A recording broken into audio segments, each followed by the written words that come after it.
Approximately 334 days ago, according to the Martian calendar, NASA began to use the Perseverance rover for research of the Red Planet. Thanks to the rover, we have learned more about our distant neighbor this year than ever before. But not all of it is for the betterment of mankind. 2 microphones aboard the rover have been recording the winds of the Red Planet for quite some time, trying to determine the acoustic differences between our world and Mars. Mars has an unusual atmosphere compared to this planet, with very different temperature, density, and chemistry. These differences have 3 main effects on the sound you'd hear. The speed of sound. Sounds emitted in the cold Martian atmosphere take slightly longer to get to your ear, with an average surface temperature around -81 degrees Fahrenheit. Mars has a lower speed of sound, around 540 miles per hour, compared to about 760 miles per hour on Earth. You probably wouldn't notice up close, but over longer distances, you definitely would. Imagine trying to hear the roar of a fire, only to realize that the house you were getting to had already been burned down. The volume of sound. The level you hear will also be automatically lower on Mars. The Martian atmosphere is about 100 times less dense than on Earth. That is, there is just a lot less of it. And that affects how sound waves travel from the source to the detector, resulting in a softer signal. On Mars, you would have to be much closer to the source of a sound to hear it at the same volume as you would on Earth. The quality of sound. The atmosphere of Mars, which is made up of 96% carbon dioxide, absorbs a lot of higher-pitched sounds, so only lower-pitched sounds travel long distances. This effect is known as attenuation, a weakening of the signal at certain frequencies, and it would be more noticeable the farther you were from the source. Put together, these 3 impacts change how you or anything would sound in the atmosphere of Mars. Imagine then the surprise felt when it was recorded only a week ago, what sounded like screaming. I was at my station, reviewing the audio and barely drifting off to the ambience that was carrying through the microphones, when this extremely high-pitched shriek pierced the airwaves. Immediately, I fumbled with my gear, snatching the headphones off as I felt my heartbeat faster than I'd ever had before. I took a moment to recompose, and then placed the headphones back on to listen. The noise was gone, but it did feel like there were reverberations from it everywhere in the audio. There was this low thrill that filled the void from the shriek. Hesitantly, I rewound the audio, turning the volume to a lower frequency so it wouldn't hurt my ears. Ordinarily, to get proper analysis, we are told to not do this, but the situation was unique and I figured it would be easier to handle the screams if they didn't terrify me. What I heard disturbed me beyond what mere words can describe. The best way to offer an explanation would be to provide you with an anecdote from my childhood. I had a dog named Brutus when I was little, a large Labrador retriever that could hold his ground against the toughest predators out there. One time I swear that I saw him run off a bear. This dog was loyal. He would always go with us hunting and making sure that we were protected. It was like he had eyes on the back of his head. One particular hunt, my brother and I decided to go out when it was storming in to try and find a few deer that enjoyed grazing after a soft rain. Yet the storm hadn't quite passed us yet, and I fell into this muddy ditch. Brutus came slipping and sliding right behind me. His leg got caught by this gnarly thorn branch and he let out this yelp that pierced the rain. I got up and tried to help him, but it was like attempting to wrangle a fish as it flopped from the water. Brutus was confused, terrified, and struggling so much that it was only making his pain worse with each passing moment. We couldn't seem to pull him free. I told my brother to go get our dad to try to find a rope and we could perhaps snag the branch up and free Brutus. Meanwhile, he continued to whine and yelp, the thorns digging into his leg muscles the more he fought against the snare. Ain't no way to move that branch, it's too muddy. I don't have any good equipment. Dad told us when he assessed the situation. He told us to leave Brutus in there and that he would go figure it out. But he didn't. Instead, as my brother and I went home, I could hear my dog's shrieks echo across the night air. The sound of suffering, endless pain, and with each new yelp, it became worse. The sounds across the airwaves of Mars reminded me of my dog and how he died that night caught in the mud. I was helpless to save him, as helpless as I was to find out the truth about these recordings. I pulled up the location data from the rover to give me an idea of where this shriek had come from. Near to one of the many wide craters that we had been studying to search for Martian water, I realized. The data was still being transmitted, and it told me that the final compiling would come in the morning. It was difficult to wait, but I knew that there wouldn't be many more answers coming that night. Still intrigued by the noises that I heard, I decided to pull audio files from the surrounding area for the past week and see if I could determine any clues. It resulted in a lack of sleep and even less answers. As I pieced together the audio on my home desktop, I noticed that a pattern emerged. The screams were there every so often amid the data, but they were moving. I pulled out a map of the Martian landscape and began to chart a course where I'd heard them. As the rover moved and surveyed the area, the noise would sound as though it was following the river. Was there a possibility something was alive on the Martian world and watching our rover? The painful and anguished screams haunted my dreams. It sounded worse and worse with each new recording I found. Hearing the silence and the low-thrumming soil of Mars in between the unexpected shrieks was a blessing. My tired brain told me that there was more to it, but I had to sleep. And of course, nightmares came when I did. I saw cities that didn't have shape, metropolitan areas on Mars from ancient times. It reminded me of the old science fiction stories from the 20s, an entire civilization living under the ice. In the dream, something crashed on the surface of the planet, something from a world unlike anything we had ever encountered. The dream didn't offer it any shape or form. It was just this abomination of noise that was surrounding the entire landscape. The Martians ran and shrieked, the formless creature mimicking their suffering and spreading its awful noise everywhere. The ground shook and swallowed them all up, leaving behind only vibrations. I awoke the next day in a cold sweat. It felt like that same noise had permeated my skin. I wanted so desperately to find out what was happening on the red planet, so I got to work and immediately checked the other rovers to see if they had picked up mysterious signals. I wanted my dream to be nothing more than my fragile imagination. But as I reviewed the traces of data that we had collected, I saw disturbing evidence of something within the soil where the rover had surveyed. Microorganisms, bacterial life that can exist anywhere in the universe. It was migrating through the ground and following the rover. I began to check other data, photographs and videos from the area that had been downloaded and properly cleaned. Yet I found nothing. No evidence of a life form near to the area, or at least not one visible. As much as I hated to do it, I decided to present the data to my manager. I figured they could keep things under control and perhaps alleviate some of the worry that I had. These screams were troubling me, making me lose sleep, and I wanted to find a scientific solution that wouldn't terrify me. She promised to review the data, but the next day when I asked about it, she acted like I had made the whole thing up. That has already been processed and cataloged. I want you to focus on the other findings from the crater, she had insisted. When I returned to my research, though, I found copies of the audio files on my computer, which confirmed that I had truly heard these noises. So why was she denying their existence?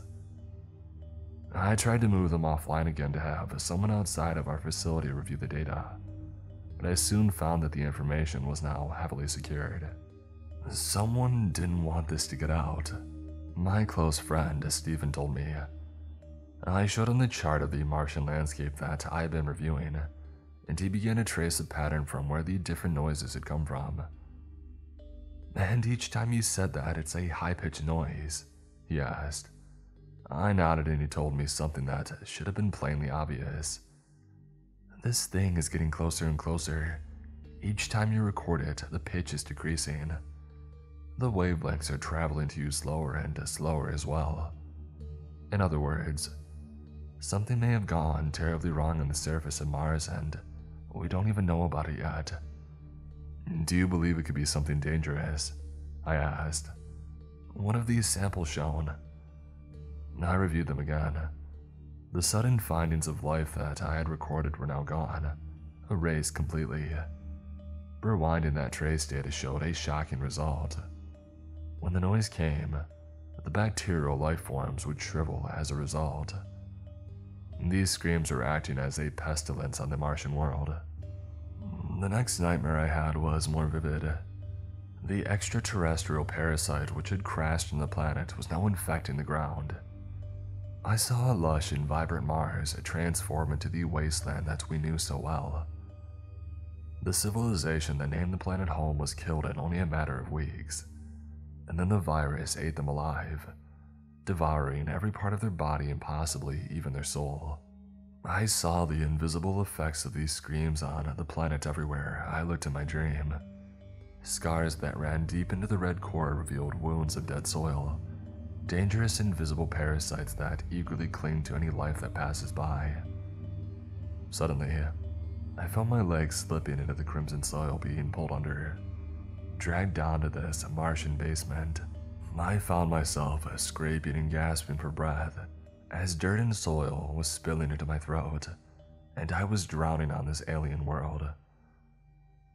I woke up gasping and unable to breathe, and I ran to the bathroom and began to vomit. What came out of my lungs were particles of sand and red soil.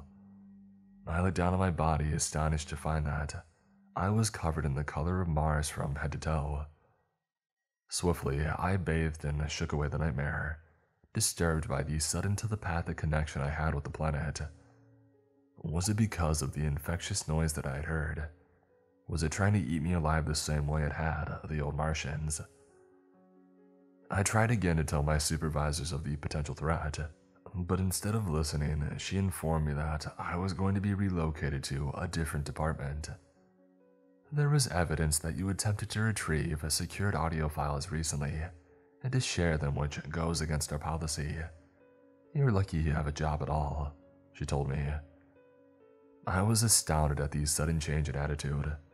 Her behavior seemingly hostile when I brought up the recordings. I'll have the rest of the team review them, but I'm afraid I'll have to ask you to clear out of your desk and leave by the end of the day. I did as I was told, but not before I created a small backdoor program to get into their network. It didn't take long, and I was certain that monitoring the noises would be smart for the future. Once we were finished, I left for lunch and started to download the files to my own laptop. Stephen assisted me with it but told me that most of the files now seemed to be corrupted. I think your bosses are doing this on purpose, he said. I think it might be that this noise is affecting them subconsciously. I admitted as I fidgeted nervously with my fork. Have you tried to play the audio backwards?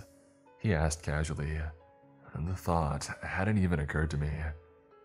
Are you saying it'll be like a secret code or something? I joked.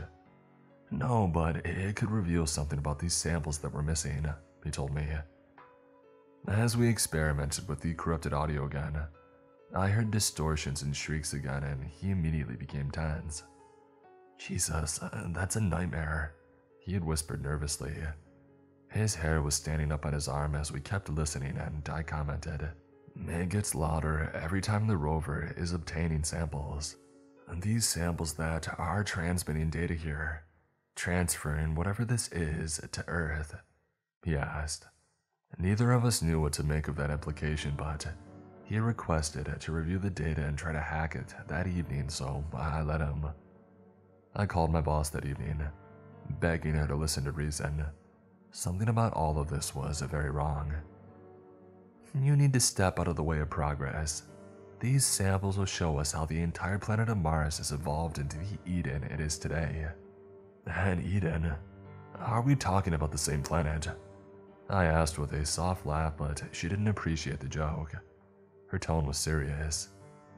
What the planet is offering to our world is greater than anything you can imagine. Terraforming an entire planet into a perfect environment. It would be a miracle for Earth, she whispered. I found myself suddenly uneasy talking to her. But the planet of Mars is dead. We've seen that it's deteriorating, perhaps even dying. How is that a blessing for us? I asked. The silence and the next moments were ominous. Death is the only consistency in the universe. Life sprung from nothing eons ago. It's inevitable that one day it will all be snuffed out. Our time here is for one purpose alone, to serve as fuel for the next cycle. What? What are you talking about? And then I heard this low thrill behind her as she kept speaking. It's our every existence that is the problem. Life is meant only to feed death, and death that's eternal, perfect, and beautiful. Michelle, do you hear that? I whispered, becoming terrified by the conversation. She sounded possessed. It sounded like the winds of Mars were bristling through her lungs. It is a warning of the future we must prepare for, the inevitable transformation of our own world. My mouth felt dry. These samples that have been taken from the craters, what exactly happened to them? I asked. Oh, I think you know the answer to that. They come here. They will find their way to our world one way or another, she whispered. The noise in the background was making my ears feel like they were bleeding. Surrender to evolution. Death is the ultimate phase of life. I hung up the phone and frantically called Steven, hoping that he was available. Yet I got no answer. I grabbed my keys and decided to race to his house. These recordings were more than just a peculiarity. They were a threat to our world. I tried to knock on his door, but there was no response. I shouted for his attention, yet instead, I heard the same shrill noise. It made me want to cover my ears and get into a fetal position. I pulled myself up and found a window that I could crawl into. Inside his small one-bedroom house, the noise was deafening. My eardrums felt like they could burst as I stuffed wads of paper to soften the intense screaming. And then I found Steven, in pieces in his living room, and it was clear the injuries were self-inflicted. He had taken one of his kitchen knives and taken off his ears first, stuffed them into his mouth, and then he went at his wrists and let it all drain out on his couch. Finally, even as his life ebbed away, it appeared that he had taken a chunk out of his stomach, letting it all hang out and dangle on the carpet. Somehow, despite all of this madness, I saw that my friend had typed a message on his laptop, a warning. They are listening. I found myself wanting to pick up that same blade and harm myself too. This invisible voice was urging me to do it, to let death take over my body. The blade touched my own neck, digging into it as I struggled to escape the screaming. I managed to get out before I was overwhelmed by that desire. As I drove home, my boss called me again and I panicked and sent it to voicemail. When I later checked the recording, all I heard was more of the same howling. Slow, methodical, shrill noises that told me the strange invisible threat I had heard was now here. I made it home, hardly able to think straight or even focus, and then I managed to compose this wanting for others. I realized that the concerns Stephen had were even more serious than we first understood. The dangerous, invisible evil is already on its way here, and worst of all, we may already be too late to stop it.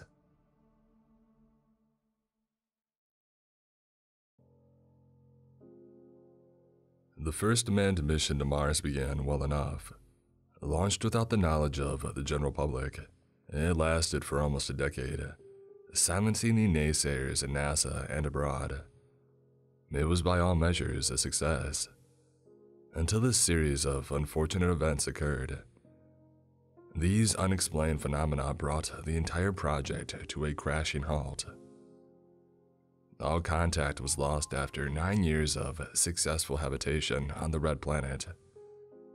Something tragic had happened to the crew, and at least one of them had seemingly gone insane. It was suspected that Science Officer Nathan Flanders had killed the rest of the astronauts on the mission, and had taken his own life following his final transmission.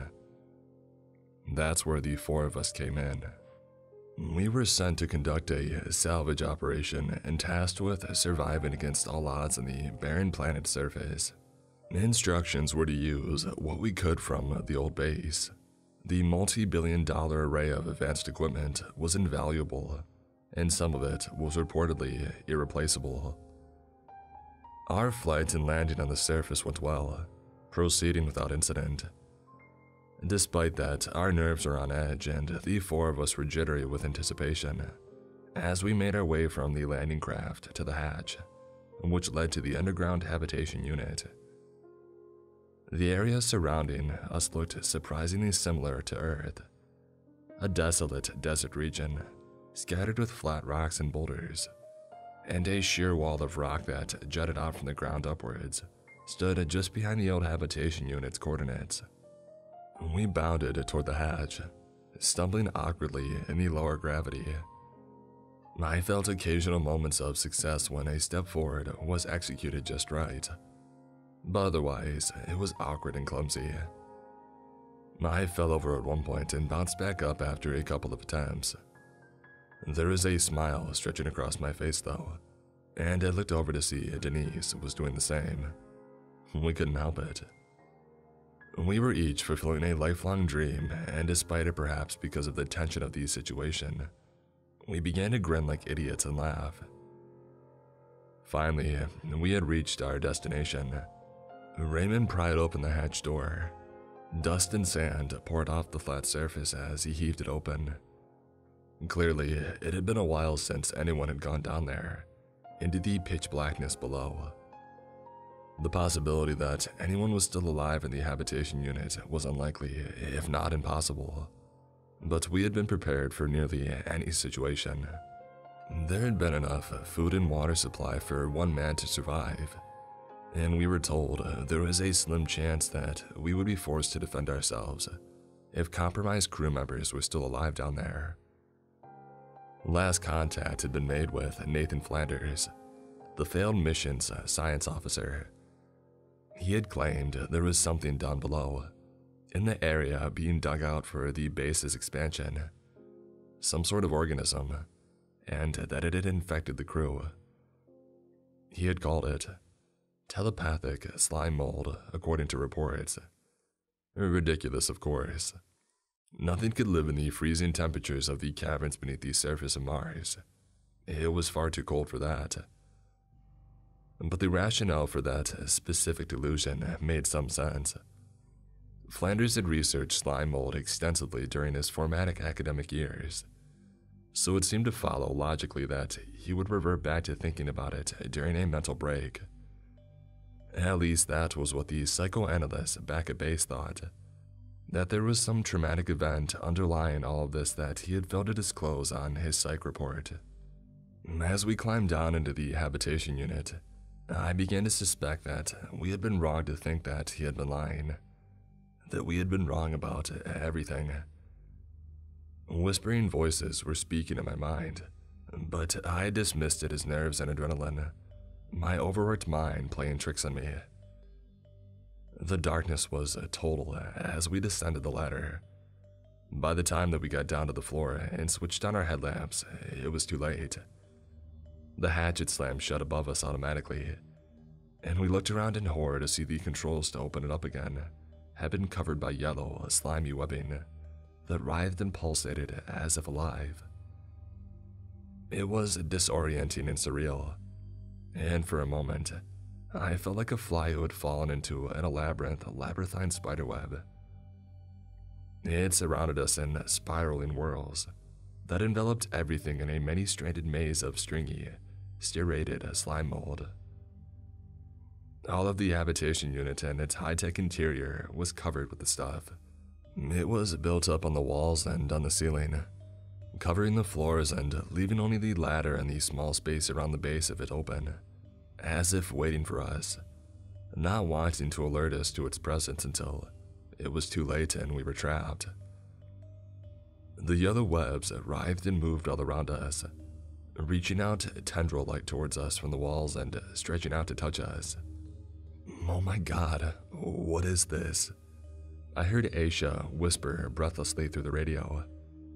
He was right. It wasn't a delusion. It was all true.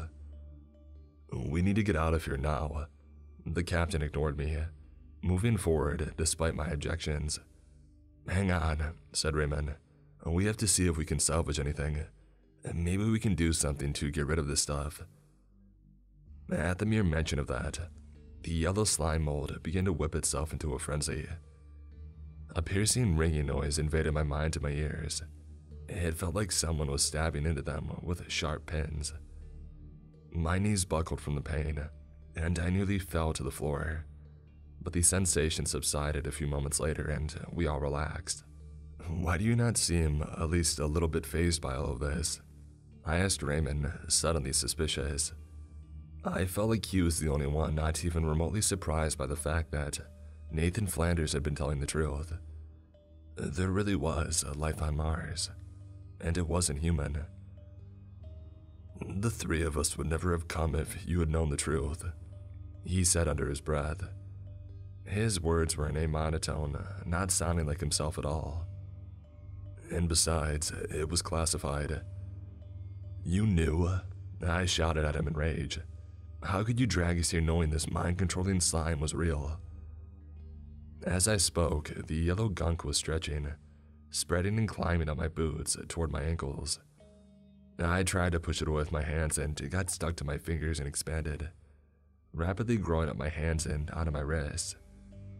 We need to get out of here, I said, no longer caring what he was going to do. We need to get back to the ship. To do what? We need this place. There's no way the four of us survive here without the equipment in this hab unit. It took over a decade to set all of this up. We just came to try to pick up the pieces, remember? You want to give up on that already? When he said it like that, I had to think twice. You have a plan, right?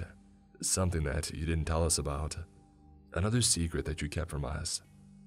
A grin spread across his face. You're right, I do. I'm trying not to think about it too much, though. Since we're not alone in our minds anymore, try to think about something else. Golf or something, okay? Just don't get thinking too hard about what I might be planning to do. This slime stuff ain't gonna like it. I nodded, resigned to follow him a little further. We had come this far after all. We continued deeper into the narrow confines of the hab unit. The webbing reached out and I felt it touching me in places outside of my suit, moving towards my helmet, but I tried not to panic. I noticed Aisha had the same calm demeanor as Ray, and I wondered if she knew what we were in for as well. Do you think it's possible that Nathan is still alive? Denise asked, her voice shaking. Doubtful. Movement came from up ahead and I saw something in the shadows. A shape lurching forward. The thing which came out from the next room clearly once was an astronaut, but it was not Nathan Flanders. A voice rang clearly through my mind and I heard it was a woman speaking softly. Her tone was soft and lilting, almost a sing-song. I found myself wanting to go to her, as I listened and looked down to see the web slime moving up my leg further now, almost to my midsection, crawling up my body and encasing me in it. I tried to back away, but I found it was difficult to move suddenly. The yellow gunk was becoming more tenacious, gripping me and holding me in place like vines. Won't you stay with us? Be one with us. Don't you want to be a part of something bigger than yourself? The voice asked inside my mind. Her face came out from the shadows, and I saw now that her entire head was covered with the yellow webbing. It had reached in from a crack in the helmet, and it had spun itself around her features like cotton candy. A mask of it covered her face, but it was translucent enough to see through in places. The tendrils of yellow slime webbing had enveloped her body, and it carried her across the floor towards us, as if she were floating upon a cloud. What did you do to the rest of them? I heard myself asking aloud. We needed nourishment. It was such a long sleep. But now we were all fed and looking for more hosts. If you want to live here, this is the only way. If you prefer to die, that can be arranged as well. Raymond was reaching for something in his bag. I tried not to think about it too much, what he was planning to do. He pulled out a weapon of some kind. I had no idea that it even existed or had been brought on the journey. But then again, no one had told me that we would be fighting for our lives against mutant telepathic slime mold either.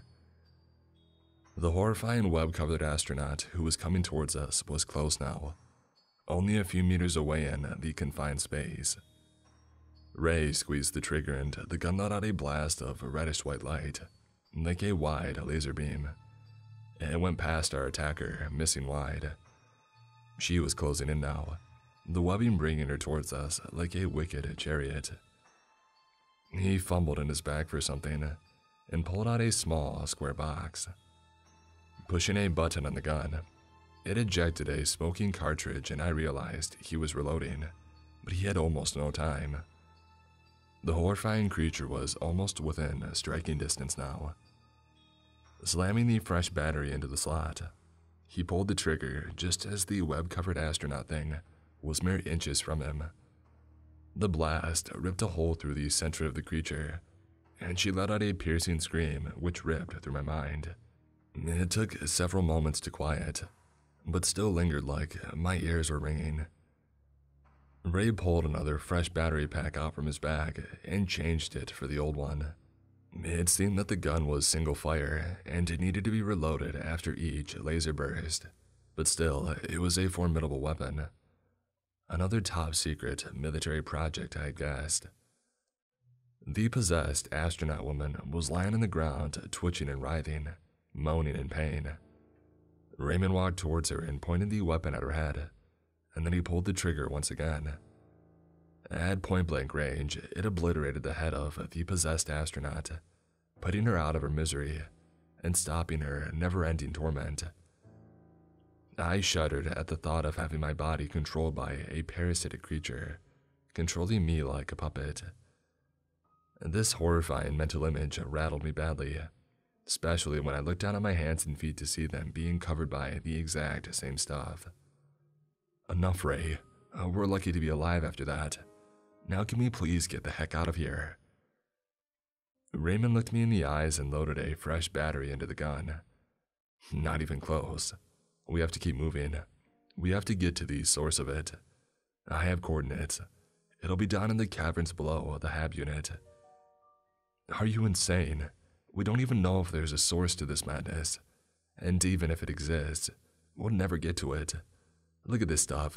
It's all over us. Pretty soon it'll be covering our visors and we won't be able to see anything. We'll die down here like the last crew did. Let's get topside now, and if we're lucky, the sun will kill it for us. Suddenly, the slime mold sprang to life again, whipping its tendrils at us and then starting to squeeze my legs painfully like boa constrictors. I tried to lift them up to turn around, and it felt like I was stuck in molasses. It took every ounce of my strength to turn away from him and start heading back towards the ladder. If you two want to live, I suggest that you come with me. He's got a death wish. I muttered over the radio to Denise and Aisha as I moved past them in the confined space. They looked hesitant to leave Raymond alone down there. Before I could get away, the webbing reached out and grabbed me with long tendrils from behind and started wrapping me up like vines. It went under my arms and around my waist and then around my neck, trying to squeeze the helmet off my head so it could get to my flesh. "It got me," I screamed. "Help." Denise grabbed a blade from the supply bag that she was carrying and went to work sawing at the tendrils that had wrapped themselves around me. "Hang on, I got you." Meanwhile, Aisha moved past and caught up with Raymond, her face looking hurried and uncaring of my predicament. "Leave them," Raymond said to her, and she nodded. They stepped over the astronaut's corpse and continued through the hab towards the back end, where it led towards the caverns, to the source. I screamed at them, cursed at them both, knowing how they had been aware all along. They had both been briefed on what had really happened here, things that I hadn't known about until just then. Denise was cutting at the ropes of the webbing that were holding me there, but every time that she cut one loose, another grabbed hold. "It's hopeless," I said to her. "Just go. Get back to the ship and tell them what happened. Tell them that this place is a lost cause. It's a death sentence for anyone who comes here." Her face was still determined, her eyes focused. She finally got one of my arms free and handed me the knife, grabbing another from her belt. "I'm not leaving you, so shut up and cut." I turned my body away from the wall as she cut these strands holding my waist free. Now, it was only my arm that was still wrapped up in the webbing. It pulled at me and crushed my arm painfully as I tried to pull away. Screaming, I cut haphazardly at it, hacking and sawing with reckless abandon. Denise was cutting at another large piece, and although more began to wrap around me, we had the upper hand now. Slashing at them with every ounce of energy we had, I finally managed to pull myself free. "See, I told you," Denise said, smirking. "Now come on, let's get out of here." We were both semi-covered in the yellow webbing, which was now feeling heavy and cumbersome on my legs and hands, as it expanded and purposefully slowed us down, resisting our every movement. The control panel was covered in the stuff, but I remembered suddenly from my training that there is a manual release up on the hatch door. It had been installed in the event of a power failure. I managed to reach the ladder and look back to see Denise just behind me. Beginning to climb was difficult, the yellow slime mold sticking to my boots and sucking me back down like wet cement. With an extreme effort, I got my boot up on the first ladder, and I began to climb. The hatch door wouldn't open at first. It didn't help that I was terrified and full of panic, suddenly forgetting all my training. I began to slam my fist against it, mad with fear and unable to focus. A slime mold was climbing up my visor now, covering it so I couldn't see. My breathing was coming fast, and I found myself hyperventilating, feeling like I was drowning in it. Finally, my fingers found the latch and I pulled on it, feeling the satisfying click of it opening. Sunlight spilled in as I swung it open and I climbed up into the air. The yellow webbing began to retreat from the light, recoiling and peeling back from my visor like it was melting. It preferred the darkness. Denise and I managed to get back to the landing craft. We got back inside after making sure that we had gotten rid of all the stuff from our suits. Immediately, we sent a transmission back to base, explaining what had happened. After waiting a long while, they answered back. "Any word from Raymond and Aisha? Did they set off the device?" You would have felt a tremor like a small earthquake. So that was their plan. Some sort of device to destroy the stuff at its source. I still didn't understand why they didn't just tell us the truth. But then I supposed I wouldn't have gone if they did. Perhaps the device was some sort of bomb that would make the organism inert and harmless. Or maybe Raymond and Aisha were going to sacrifice themselves to set it off. Either way, I was glad that I'd gotten out in time. I responded back to the base. "No, we haven't heard anything from them, and we haven't felt anything yet." But then a moment later, we did feel something. An explosion from beneath us. The ground caved in below the landing vessel, and we were thrown to the wall as the entire landing craft plunged down into a huge sinkhole that had just been created. When everything settled, I opened my eyes to see Raymond and Aisha staring at us through the window of the landing vessel. In the darkness, the yellow slime mold still covered their suits. It was on their visors now, and it had found its way inside and onto their faces, and into their eyes and mouth, nostrils and ears.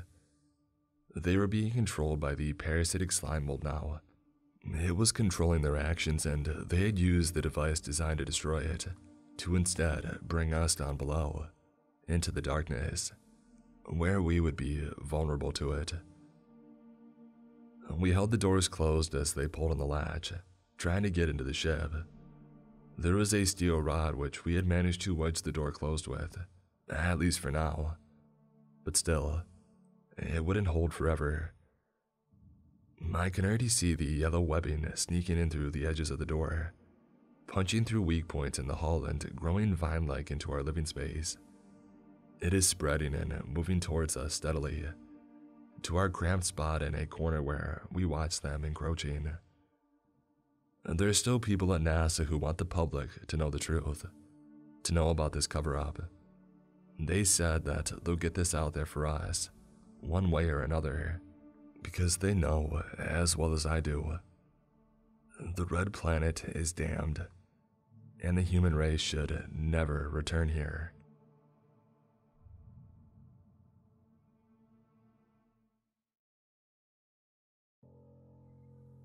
Just to state a couple of things before this starts.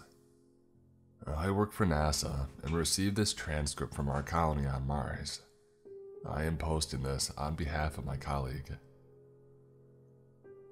I wasn't sure if I wanted this job, being far from Earth to set up a colony on Mars and never able to see my family again for the greater good of humanity. But this was a big step for our species, and somebody has to start things.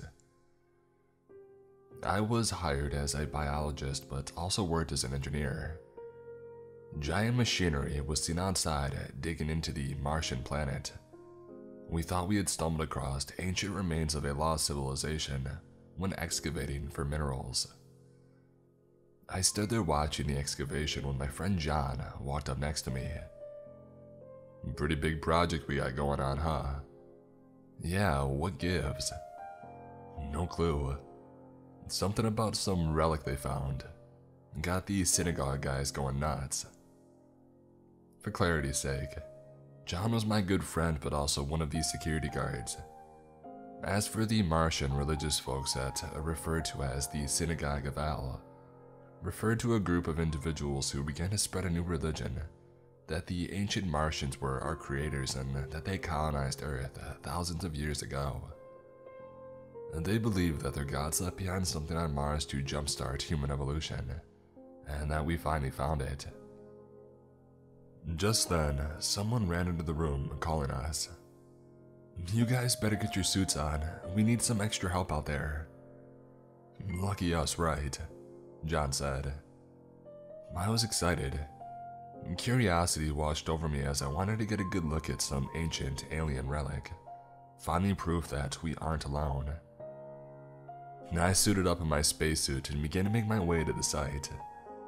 Security personnel kept the synagogue folks at bay. They demanded to see it, that their religious rights were being infringed.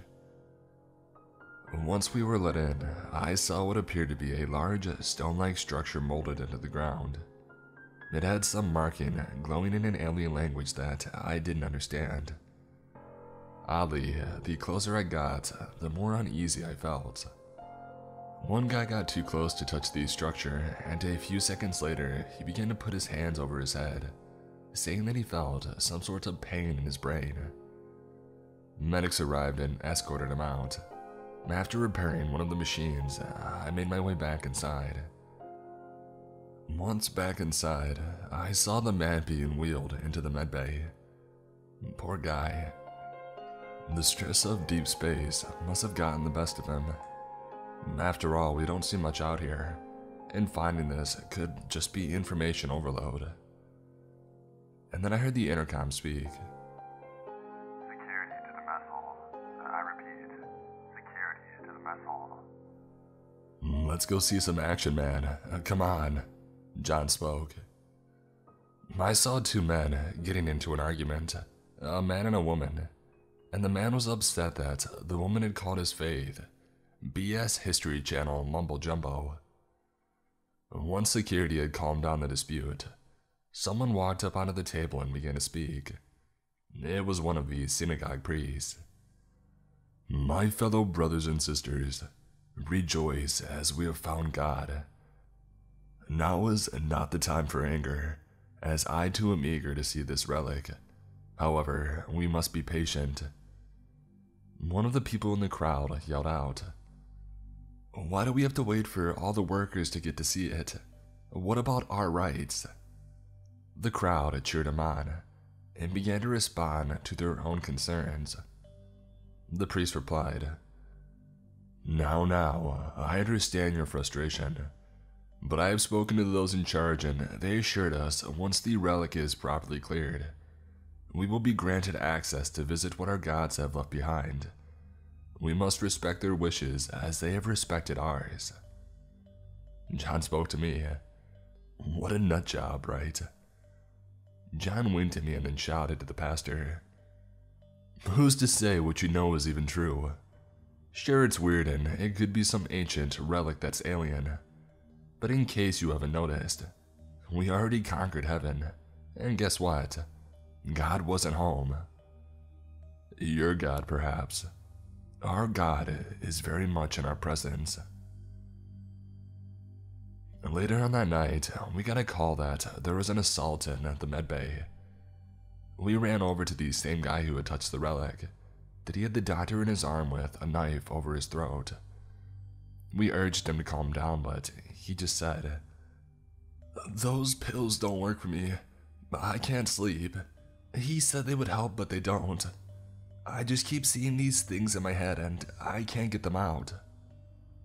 Hey man, take it easy. Everyone is frustrated, but this isn't going to help, John said. The man yelled back, No, screw this. John took a shot to the man's shoulder and we managed to restrain him and secure the doctor. After the incident, John and I talked for a bit. Have you noticed something odd lately? What, besides the weird alien rock? Not that, well, kind of. I mean the people who got close to it have been acting strange lately. The medbay incident, and some of the construction guys complaining of headaches. Deep space, man. It'll drive you crazy sometimes. Just a bunch of guys overworked, nothing to really worry about. Try to take it easy tonight, man. I agreed and we both headed back to our rooms. That night, though, I just felt strange. I read one of my emails and apparently, one email said that the relic would be removed soon after the short Synagogue of El visit. The next couple of days passed and I had a visit with the psychiatrist. I told him about my concern about the people who got close to this relic. He said that he had noticed an increase in anxiety, depression, insomnia, and psychotic episodes since this relic was uncovered. However, it was not a priority. I was given pills for insomnia in case I couldn't sleep. Unfortunately, I had to be somewhat close to this relic since I had to make sure the machines were in working order before the day started. As I worked, I noticed a group of those synagogue people. I thought their visit was over. I spoke to one of the crew and he said that they were allowed to observe, but from a distance. They all had some glossy look over their eyes, like a sort of trance. Back inside, I was typing up some emails when I heard a knock on my door. Come in. John walked in and told me, Did you hear about this stuff? What now? They plan to remove the relic from the planet. Today? Yeah, wait, you know? Well, I got an email about it. Yeah, man, I got called twice today. Arrested 4 people this afternoon for assault, all claiming they wanted to get off the planet and to leave the relic alone. Never thought that I would see that. Thought these people wanted this thing removed for their praying or whatever. Suddenly, I heard the emergency alarm for security. I know it was your day off, but you have security experience and we could use the extra help if you don't mind. I'll say that you're just helping me. I agreed and I suited up and followed John. What happened next? We heard a bunch of gunshots, and then we walked into the mess hall and saw bodies, a bunch of them. The synagogue people had ended it all. Apparently John's partner said they were preaching when they all said that they heard God's message by their last visit. They were prepping to meet God and then they all did it. And then a few hours later, we got called to assist the psychiatrist from being assaulted. We sedated the patient and asked the psychiatrist about what happened. He was frantic, speaking about death and that death was the only way to salvation. And then he just pounced on me. This isn't the first time I've seen this behavior since we found that relic. Do you think this relic is making people go crazy? I don't know, but I'm afraid the longer we stay here, the worse this is going to get. After this, I decided to speak with the colony manager about my concerns about this relic and the effect that it was taking on the colony members. But all I got in response was that it was out of his jurisdiction, and NASA had demanded the collection of the relic for further study back on Earth. And then he told me sternly to leave his office. I made the decision to try to communicate with Earth via satellite. Yeah, we have the technology that can send messages to Earth in about 10 minutes versus days at a time, but I couldn't get through. It was just static. I had a bad feeling that this was somewhat the calm before the storm. I was at my computer that evening when I heard a knock on my door. I answered it and it was John. Let me guess, more of the same. No dude, check this out. He showed me a picture of some weird substance growing outside of the building. He also said that he found it on one of the walls close to the morgue. Well, that's freaking weird. Yeah, almost as weird as the surge of psychosis hitting the colony. I told John after a brief period of silence. John, we have escape pods, right? Yeah, why do you ask? You should pack your things. I know this sounds like me jumping to conclusions, but the psychosis and all this weird stuff growing around. If there's a situation where we all need to evacuate, we need to be the first ones out of here. Dude, I see what you're saying, but we can't just leave. We would be in deep trouble. We are already in deep trouble. Look, if things get out of hand, I want you to message my radio, and we will meet at the escape pod north, okay? John agreed and told me to be safe. The next day. Now, I spent my off time looking into what these strange symbols meant. When I told my boss that I was working on emails and computer work, I was really researching. The relic resembled a DNA-like structure, and after looking at a sample of the weird substance growing, I think I figured it out. And that's when I radioed John to tell him my discovery. When he came to my room, I began to explain it when his radio went off. The relic is getting removed in 5 minutes. Oh crap, I forgot that was today, John said. I got a sudden chill and then told John my discovery. The relic wasn't of worship. It was a warning from removing it. It gave off electromagnetic waves to keep anyone close from touching it, explaining the psychosis. As for the weird substance, it was a dead tissue. Whatever this tissue originated from was mutated at the cellular level and spreads, though how it spreads, I'm not sure. As this came into realization, that's when the ground shook and the relic was removed, followed by a power outage. We moved towards the intercoms to try to get the message out that we lost power. John and I made our way to the generator to try to reboot the thing, and we finally did get it to work. The power came back on and we went back to the security room to check the cameras. John tried to radio his partners, but to no reply, which was weird since they should be in the security room. Once we got in, we see mangled bodies, like someone had cut these people with a machete along with that substance growing on the walls. John began to work the intercom to radio this to his colleagues when he heard security in the south section. Somebody help us. We're being attacked. What is? Checking the camera, the other security guard looking around frantically and then said, "Oh God, God." And his head got sliced clean off by some weird creature. It was tall, the lower jaw removed with the top row of its mouth showing sharp fangs, and instead of arms, it had sharp, blade-like limbs. And then the camera feed cut off. John tried to get a hold of the others when we saw movement in the corner of the room. Some bat-like creature was stabbing some tentacle into the head and spinal cord of a body, and the body began to move frantically, mutating before our very eyes. What the heck? I told John that we had to leave now, and we ran into the hallway. As we made our way to the escape pods, he asked me, "What the heck is happening?" I figured it out. That substance we have been seeing around the colony is a type of DNA that mutates genes at the cellular level, like a virus. But it spreads through only necrotic flesh, mutating dead bodies like the one in the morgue.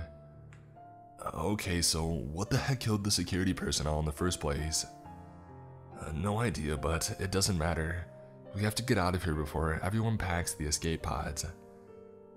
As we entered the room, we were too late. Everyone was trying to do the same. And that's when everything broke loose and those things began to attack everyone. And then one swung its blade at John, barely missing him and shattering the control panel to the closest escape pod. "We need to get the heck out of here," John said. We ran back and I had no idea where John was taking me, but that's when I realized it. There was one area where, if we could get the message out to Earth about what is going on, it would be at the main satellite room. When we opened the door, our hopes dropped. The substance was growing all over the place, which explains why I couldn't get a hold of the satellite orbiting Mars that transmits back to Earth. Do you think you can fix it?" I replied defeated. "There's nothing we can do, so there's no way I can clear through all this." And that's when we heard a grotesque noise, and it was one of the creatures. It jumped down towards us and we made our way for the exit. Just as I got in, John was right behind me when I saw his chest get pierced through. He coughed up blood and gave me a smile, and closed the door, locking me in. "John, no!" And now here we are. I'm typing this on one of the computers, sending it out to a friend back on Earth. Hopefully by some miracle, this gets out there. I haven't seen or heard from anyone for 12 hours. Take it from me, Mars is not the place for humanity, and stay the heck away from here at all costs. You won't like what you find.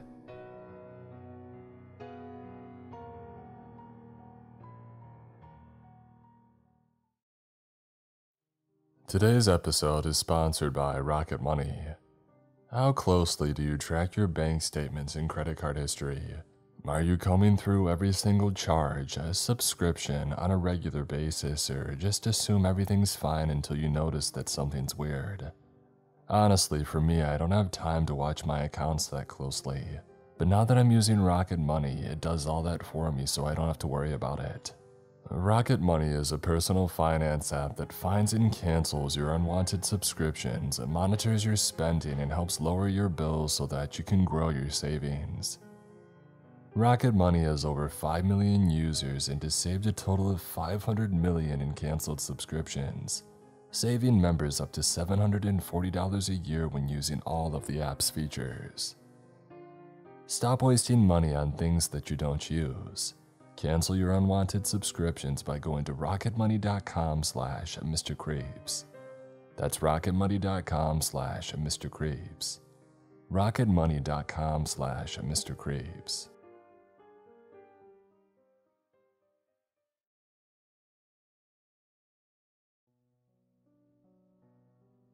By the time we had arrived at the crash site, little was left of the capsule save for the radiation. All of us were ordered to wear our protective suits as we appraised the crater. I had never seen this sort of destruction on the ocean floor before. It was as though the pod had caused a rupture in the environment itself, killing all life around it and leaving nothing but a black hole. Everything about the site told me that this was an omen of dark times.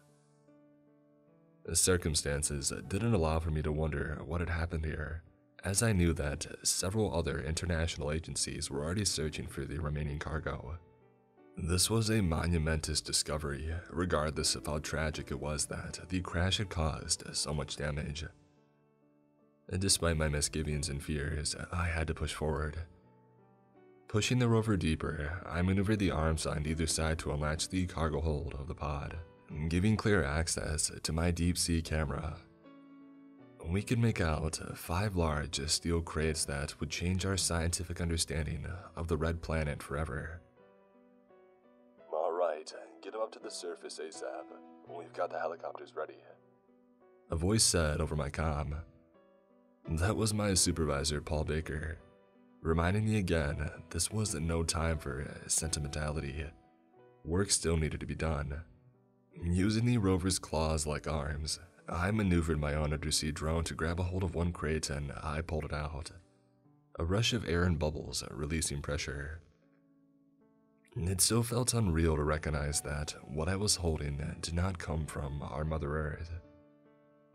Pushing the engines into reverse, I pulled away from the murky depths to reach our transport above.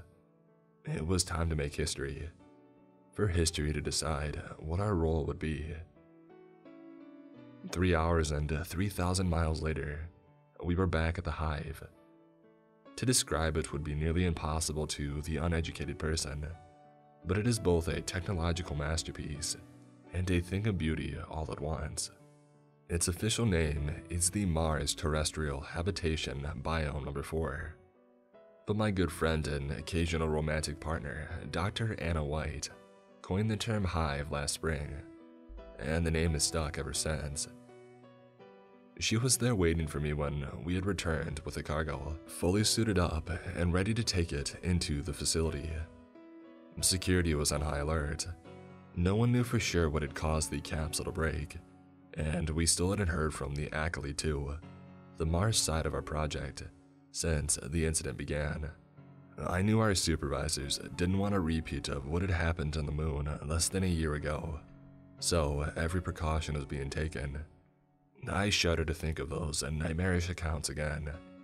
Anna and 3 security teams arrived to check the cargo, as I unsuited and prepared for depressurization. The top half of the hive was designed for habitation that we humans are accustomed to. This is where I would need to spend the next 6 hours to rest from my deep-sea excursion. But it would be difficult, especially because I knew Anna would likely not wait for me to begin the next round of soil samples and atmospheric tests within the biome. "Promise you won't make any discoveries without me," I teased. She gave me a childish grin and looked like she had just won the lottery. I didn't hold her to any vows. I didn't know that before long that smile would be wiped away. Instead, I got to my quarters and I made a call to the lunar base again, hoping for some answers. If anyone could explain what had happened to the Mars team, it would be them. Thankfully, I got a response. "Officer Barze, I hope that everything is going all right," the chief astrophysicist asked as they came on screen. "As well as can be expected, Professor. I take it you haven't heard about the incident yet?" I asked. Her face told me all that I needed to know, which worried me even more. Had I stepped out of line telling her classified information? "Adele, it's the middle of our cycle up here. I figured that your call was an emergency, but no one has told me anything, except you right now," she told me. "I'm not sure how much I can say, except that one of the capsules that the Accolade 2 sent crashed near the South Atlantic this evening," I told her. "Well, that sounds like good news. We haven't been able to get any readings from the drone ship for almost 5 days now. We were planning on reporting this tomorrow," she said. I felt a growing unease in the pit of my stomach. I hope it is something worthwhile.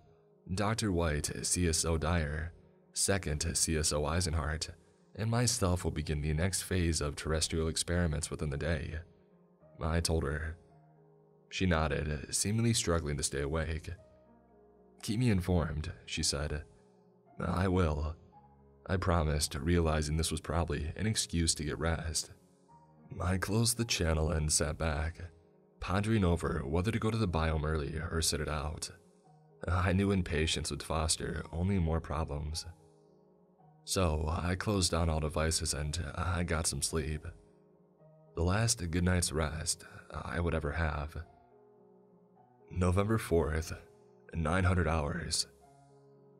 It would benefit anyone reading this log to understand something about our mission, as classified as it is, to understand our plight. And given what is happening now, it really doesn't bother me if I lose my job. My life always comes first.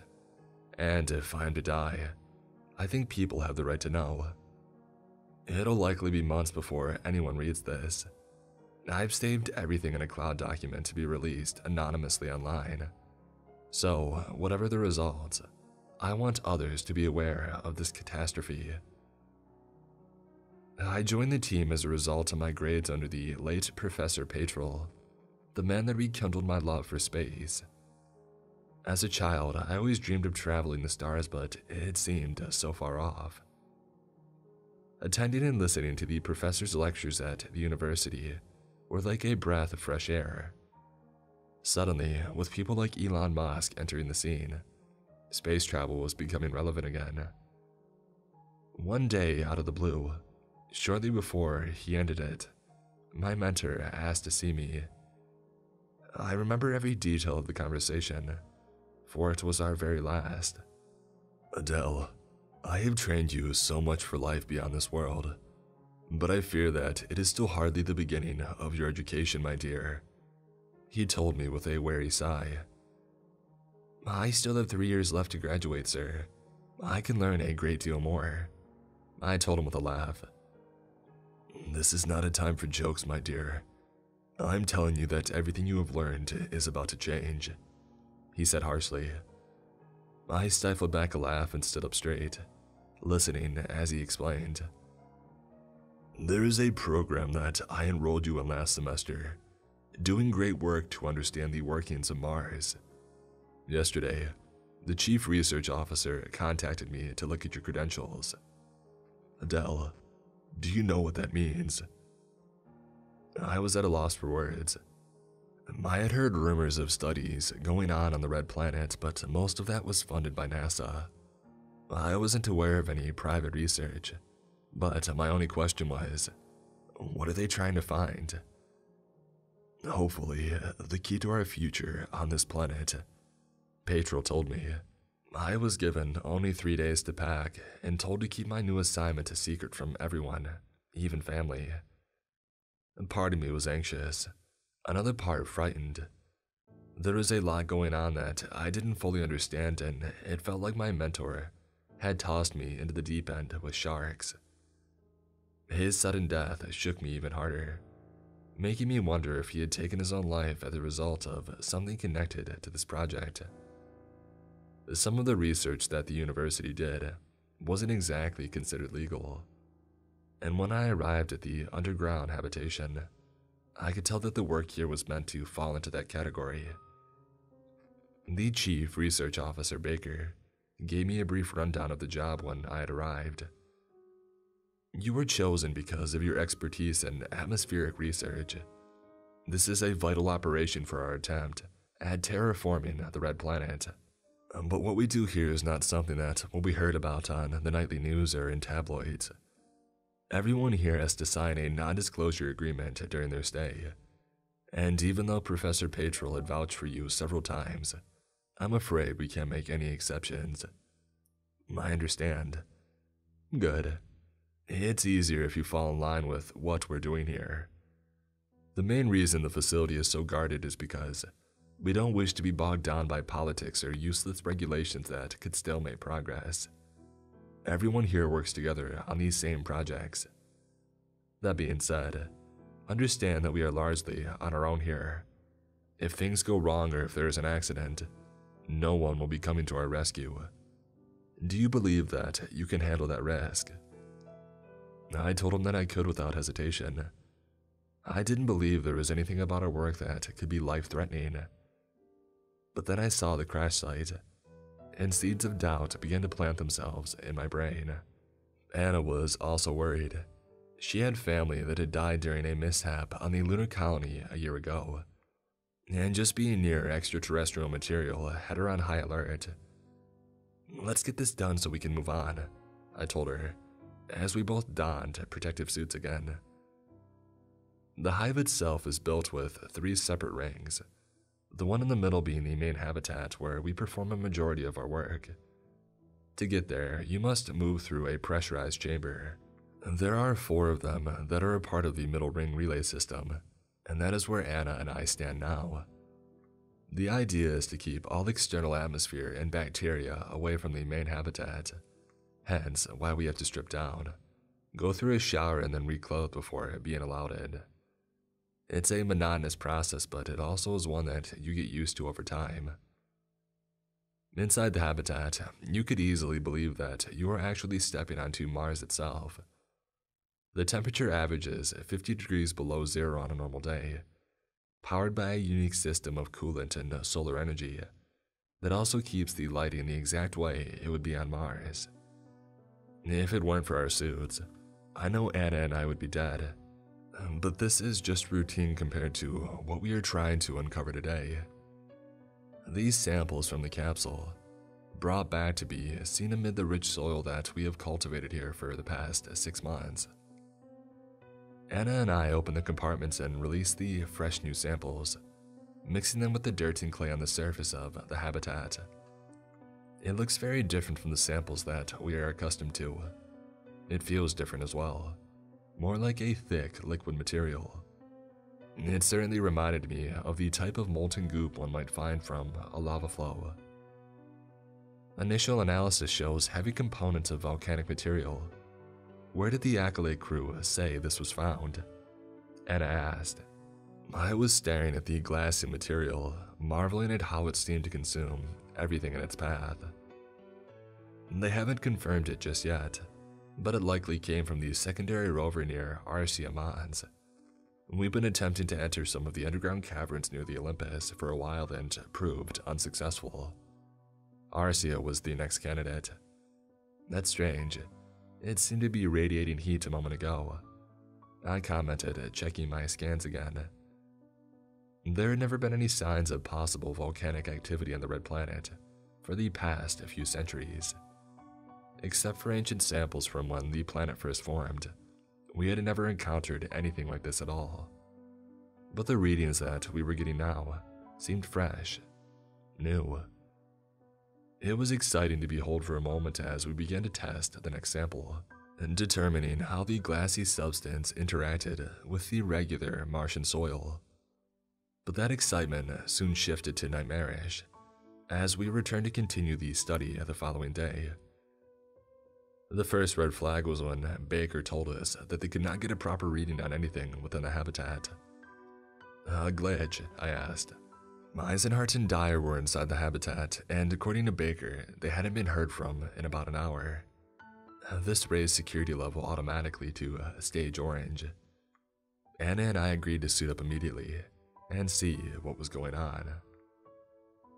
November 5th, 1000 hours. Entering the habitat, it was easy to determine what was wrong.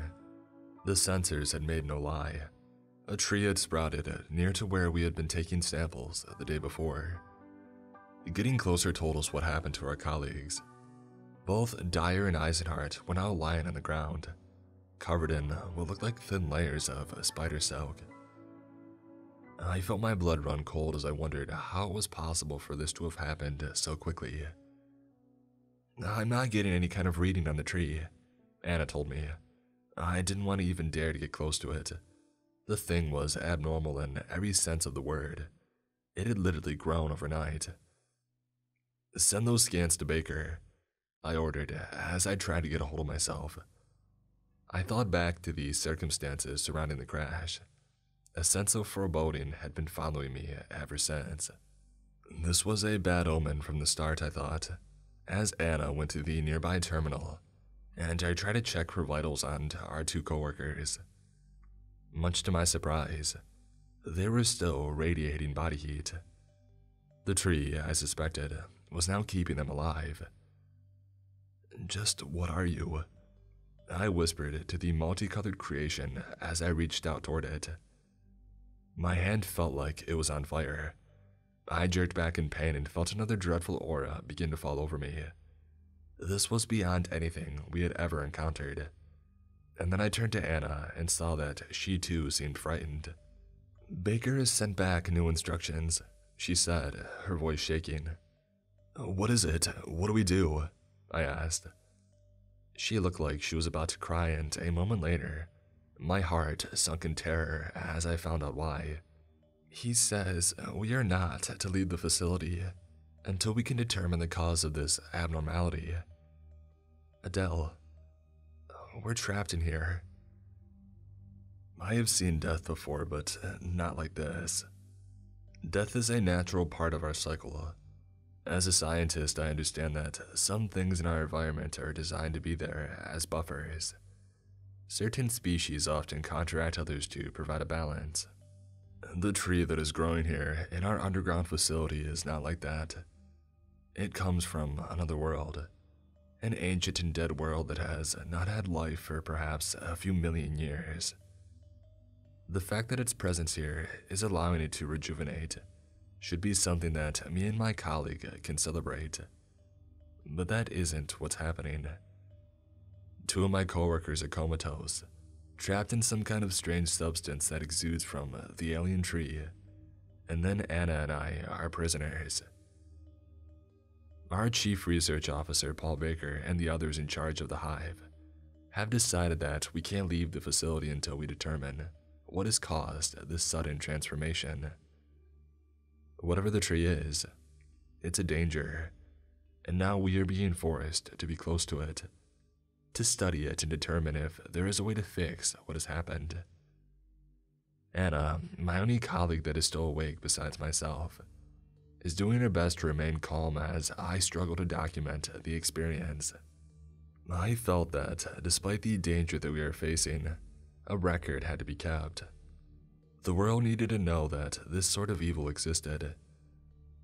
Both Subject 1 and Subject 2 appear stable, healthy in fact according to my initial blood samples, she said to Baker as we gave our report at 1800 hours. The twilight cycle of the habitat was the hardest to endure, and often researchers were told to never be inside during the dropping temperatures. On the Red Planet, an average night can drop to well below 50 degrees 0. To mimic those conditions, our facility pumps in continuous cold oxygen to keep the environment as close to Mars as possible. But to have us inside the habitat when that happened was not heard of. Our suits are designed to withstand the blistering cold for perhaps a few hours at best, and this was going to be an all-night event. "Do another test in the morning, and then see if perhaps you can move them away from the tree. Have you managed to get any reading on it yet?" Baker asked. "Nothing, sir. Every scan we make shows just an empty void. Despite the fact that the tree is clearly flourishing, it's not composed of any living matter. For that reason, I'm calling it the corpse tree for now," Anna said. Baker gave us instructions about a supply drop that was authorized to provide us essential supplies during the night. I was too focused on our mysterious plant to remember the details. It seemed to have grown by at least another meter just in the short span that we were here. "Can you run a check of the atmospheric levels in the habitat over the past 3 hours?" I asked Baker. "What are we looking for? You know the system is still on the fritz on your end. It might be a bit jumbled," he admitted. "Anything out of the ordinary. I want to see what sort of materials this corpse tree is producing, if any," I told him. He closed the channel with a promise that he would investigate, as Anna and I moved to the south side of the habitat, away from the tree, and waited for the supply drop. "Everything will be fine," she reassured me. I could hear a tremor in her voice. I knew she was as scared as I was, but trying very hard to hide it. I only smiled back at her, and we found shelter in one of the erosive caves as we waited. Sleep would likely be impossible given the drop in temperature very soon. The cold night would wrap us and pierce our fiery souls. It was a frightening thought to think of. I decided instead to focus on our two coworkers. Do you think they'll be alright? From what I can tell, they are exhibiting the same type of response the body would have if it was entering into surgery. The tree seems to have paralyzed them, kept them asleep and alive. But I can't determine if it's harming them or not, she said. I don't need a scientific analysis right now, Anna. I want to hear what your gut has to say, I told her. She sighed, trying her hardest to not crack under the enormous pressure that we were facing. I think they may already be dead, to be honest, despite what these scans are showing us. Whatever is out there, it's not Eisenhart or Dyer. I didn't know how to respond to that, so I crept closer to her in hope that with our bodies together, even in the suits, we could stay warm as the temperature started to drop. Endurance through the night, and the faint hope that we could survive this were all that we had. November 5th, 2100 hours. I kept a note of the time for when these supplies came, using the opportunity to attempt to communicate once again with the Accolade too. I needed to know more about where they had uncovered this cosmic force, to shed light on what we could do to combat it. But sadly, I wasn't able to get a response at this hour, perhaps because the tree was continuing to distort the signal. Or, I considered, something unnatural had happened on the satellite station. It was another frightening concept to imagine my crewmates up in space dealing with a similar situation. Had the same cosmic creation disrupted their research, taken their lives? I knew only time would give me the answers, so I resolved to stay alive long enough to find out. 2300 hours. It feels impossible to even consider rest when less than a few meters from where we hide, Dyer and Eisenhart are suffering and being tortured by a force that we hardly understand. But somehow, Anna is able to find rest. The cave has provided some shelter from the deadly cold, and the heat within our suits as well. Every time I move, though, I feel as though the protective gear will crystallize from the weather, just beyond our tiny hiding place. And the supplies which were given, I know, are not practical. Small IV bags of a liquid diet, an additional catheter bag, and then more tools to begin dissecting the tree.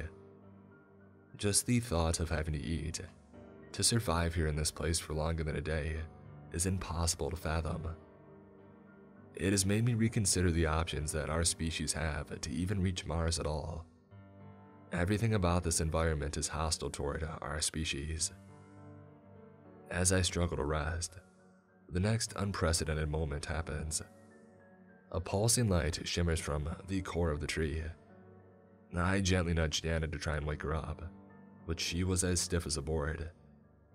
Instead, I crawled out of our cave and watched as the tree seemed to come to life with color and light. It was radiating energy, making it brighter than a star in the sky, and forcing me to look away. I could see something else happening though. Eisenhart and Dyer were rising from the ground, as though being pushed up the way a tree would push roots into the heavens.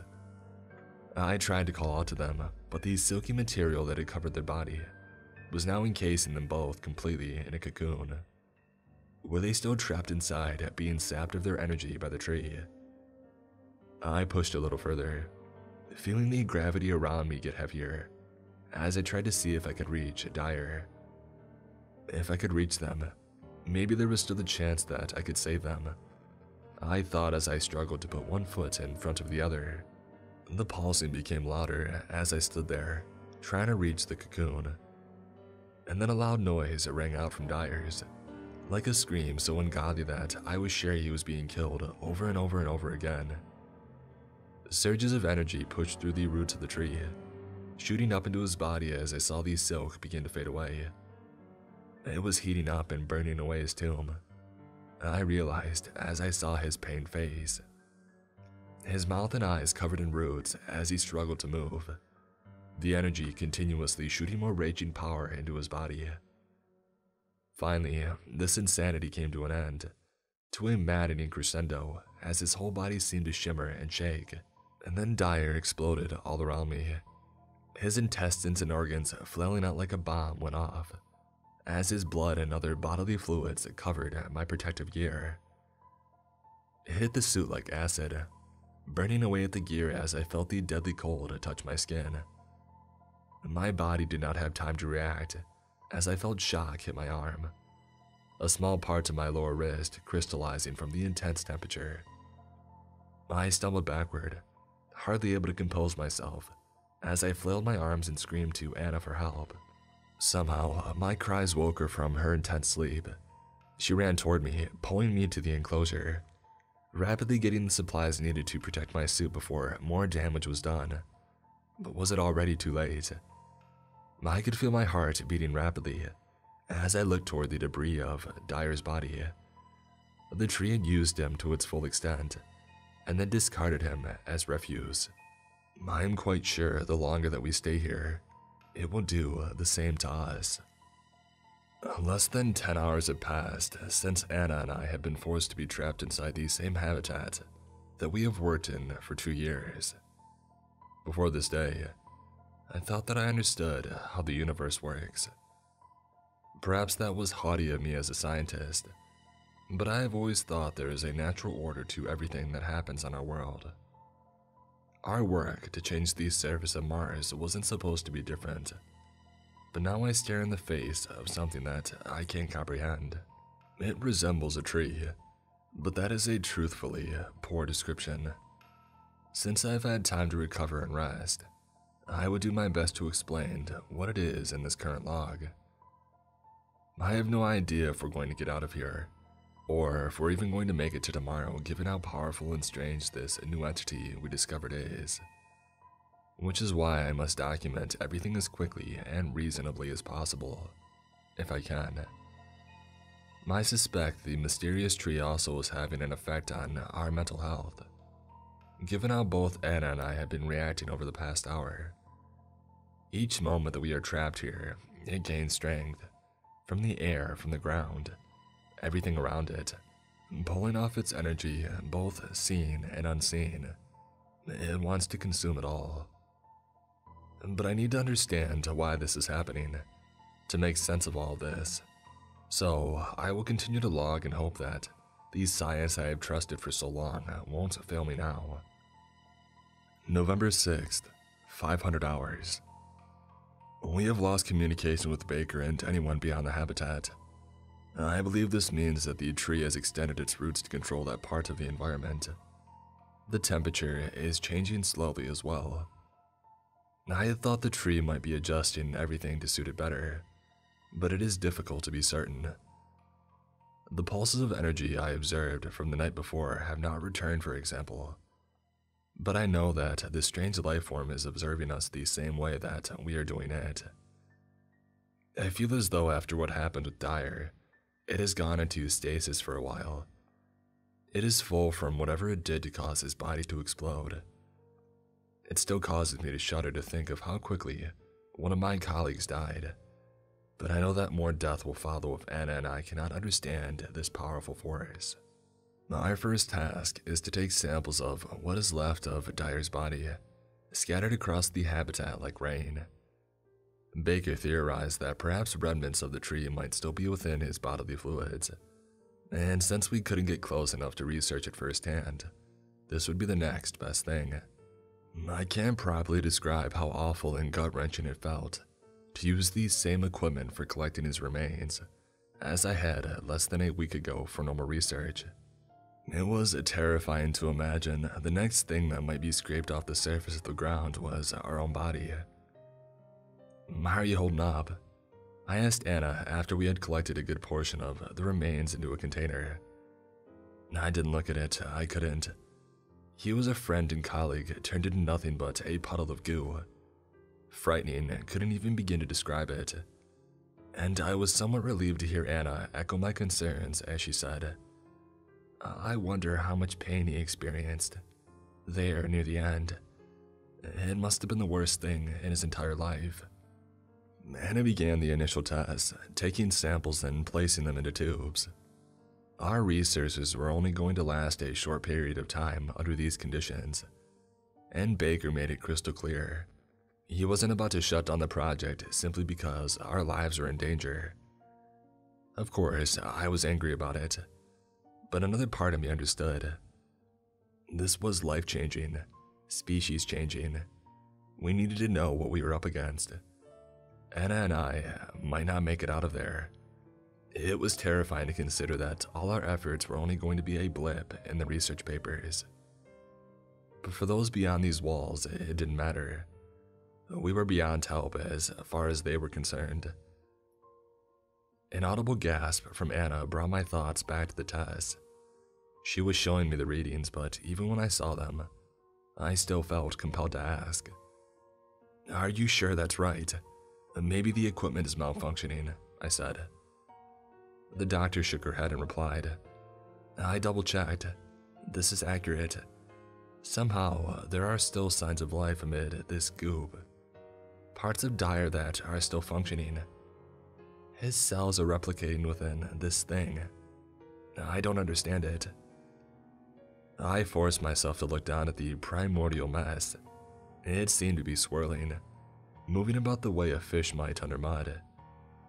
Could it be that our friend and colleague was still alive, despite his body being gone? We checked the surrounding area where his bodily debris had fallen next, discovering more heat signatures and new growth. There were saplings sprouting from the ground, but these were not like the first tree at all. No, these strange branching plants were made of skin and bone, muscle and tissue. Anna made a dark hypothesis as we observed the horror before us. It used Dyer as a means to pollinate, transforming his body from his normal molecular structure into something that could spread and evolve. It's reproducing, she realized. November 6th, 1300 hours. We have been advised by Baker to keep our distance from the new growth. There are approximately 13 seeds in all, each seemingly growing from a different organ of Dyer's that spread across the habitat. I have been focusing on Eisenhardt's cocoon, which has shown no signs of movement. It has occurred to me that if the tree is currently resting, I might have a chance to free him from his silk prison. As Anna focuses herself on these strange yet deadly plants, I begin to cut apart the thick material encasing Eisenhardt. At first, I believe that I'm going to be succeeding, but then I detect a reaction from the central tree. Strange snake-like roots swivel toward me, covering my colleague back up again every time that I cut. The tree is defending itself. I can only think of one solution to prevent Eisenhardt from becoming a host to another pollination attempt by this monster. Heading over to the terminal, I put in a supply request. "This seems unorthodox, Adele. What are you planning?" Baker asked. "Please understand that Eisenhardt is dead. He had died days ago, but we need to prevent this thing from spreading, Paul. It isn't safe. Can't you see by merely monitoring it that we are risking everyone's life?" I asked. "Our system has never detected any threat to Eisenhardt's body. Anna confirmed that. He is healthy and in no pain. You are suggesting killing him?" "If we don't, he will just be consumed like Dyer was," I argued. "How can we be so sure that Dyer is truly gone?" Baker asked. I realized that I was talking in circles to him. Busyness would always come before people's lives. "You know, you really should have been a politician," I told him bitterly as I closed the channel. You can't blame him for how he feels. I turned to argue with my former lover and instead found a scream emerging from my lips. Anna had changed. Growths had covered her suit like barnacles, resembling a strange ring-like fungus mixed with vines. "Anna, what happened?" I said as I tried to reach out to her. She took a step back, her eyes glassy and with a far-off look. "It was inevitable that this outcome would occur. Your species is notorious for stretching the limits of its knowledge beyond what they should allow, Anna told me, but her voice didn't sound like her own. It gave me a cold chill down my spine as I realized that the creature was channeling its thoughts into my friend. She was becoming a puppet too. What are you? I asked. Everything. Existence from within and without. We are death come to this world from beyond. The eternal. And we have you to thank for that, it responded. We only want to understand. Humans want to coexist with all species, I told it. You lie to yourself when you say that. Consuming Dyer allowed us to understand emotion. He was not thinking of empathy, but only his anger, fear and rage dominating him. He wanted to destroy us. And you also, Dr. Borze. You have only shown us fear and hostility. Our ways are only to benefit. We consume to prevent destruction. How can you not understand? Anna reached up with her left hand, and I saw that she was preparing to undo her helmet. Don't, you'll kill her, I screamed. Have we not proven that death is meaningless to us? We have evolved beyond it. There is no life or death where we exist. Only us. We are existence. It'll be the same with you. We are offering a new start for your species. The controlling tree pulled her helmet off and I screamed again as the deadly atmosphere hit my friend. Anna's body began to crystallize in mere seconds, cascading like glass down into her suit as I tried to rush and save her. Instead, I found myself falling into a massive slosh of goop. Her entire body and suit was now melting inward, cascading on top of me, as more of these strange writhing tentacles attacked me. I screamed at the top of my lungs and crawled away, hearing a strong whoosh from above. A miracle. Baker had chosen to allow oxygen to enter the habitat. The creature was stunned momentarily as I had escaped, rushing to the nearest enclosure as its strange substance fell from my own suit. And then I looked toward the garden of corpses and saw all three of my colleagues now were completely transformed into over 36 small branching trees, all preparing to spread toward me. November 7th, 630 hours. All communications have failed us. What little messages we could get out to the facility are now cut off thanks to the tree. I'm sorry. I say we as if I'm not alone here. I know Anna is gone now, a part of this cosmic horror, but I will still struggle to come to terms with it.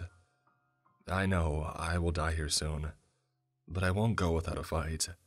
I have decided to use the last portion of my supplies to construct a small thermal bomb to destroy the tree and its saplings. The oxygen, which flooded the facility less than 10 hours ago. I know this was a delaying tactic by Baker and the others in charge. The only reason that I'm alive is to finish the research, but I can't be the test subject anymore. I don't want to wind up like Eisenhart, Dyer, or Anna. Within 2 hours, I finish the first thermal bomb and decide that it's time to test. I move from my enclosure toward the strange and cosmic garden. The corpses haven't moved much since our last encounter, when the strange growth failed to swallow me whole. But I know that they don't want to make the same mistake again. Eisenhart's cocoon is the closest. His body is the only one untouched by the alien force so far. I use these simple tools that I have to pierce the side of the silky flesh that encases him, and place the detonating device next to his body as the tree's roots scramble to cover it up. You seek to kill us. A strange and almost ethereal voice calls out from the ground. I froze as I looked at the sprouts, each one of them grown from the remnants of my friends. Bone and flesh had mixed together to form organs like mouths, ears, and eyes. The tree was evolving and transforming its saplings into plant people, I thought as I looked down at one of the hypnotic eyes. Why do you refuse to join our evolution, Adele? It was now using Dyer's voice as I stepped away, the detonator in my hand. You talk as though you are advancing our species, but it's a lie. All I have seen over these past few days is death and destruction. You have taken the soul of my colleagues and turned them into your mindless drones. I screamed as I pressed the button. Behind me, I heard the silky material begin to whine and blow up like a balloon, as the roots struggled to control the explosion of fire that I had caused. Finally, it split out beyond Eisenart's body, and the goop that I had seen Anna transform into came sloshing out, ready to attack me. Instinct kicked in as I ran from the husk, moving to a higher elevation as I grabbed the other few tools that I had left to attempt to fight back. This was just the beginning of my assault on the cosmic being, but it was clearly changing its view of me as just a nuisance. Thanks to destroying the seedlings within Eisenart's body, I was now considered a threat. We have told you already that death is beyond what we are capable of. You seek to destroy that which exists outside your own understanding. This is not how your colleagues would have wanted it. Is it not human nature to grow, to learn, to advance yourself? We are the epitome of knowledge, of all. The mouths that were growing amid the garden all spoke at once. Cascading chaos was spilling out of them as they grew together toward my location, and I ran to the main generator.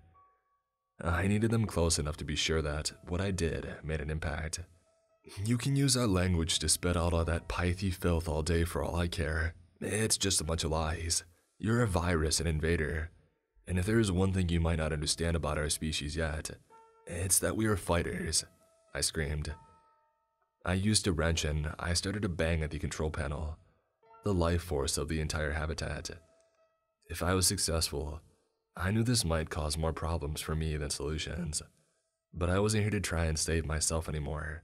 This was beyond that. The strange writhing monster that was now using the entire earth beneath its roots to move toward me, stretching its tentacles out as Anna, Eisenart and Dyer's skull-like faces screamed toward me, was to be destroyed whether I lived or not. The mistake, I realized at long last, was trying to revive it from its slumber. Maybe it was immortal, but then again, it's been dead before. I wonder if maybe centuries ago, some other species found it on Mars and they destroyed it. Or maybe the desolation on the red planet is a direct result of this monster.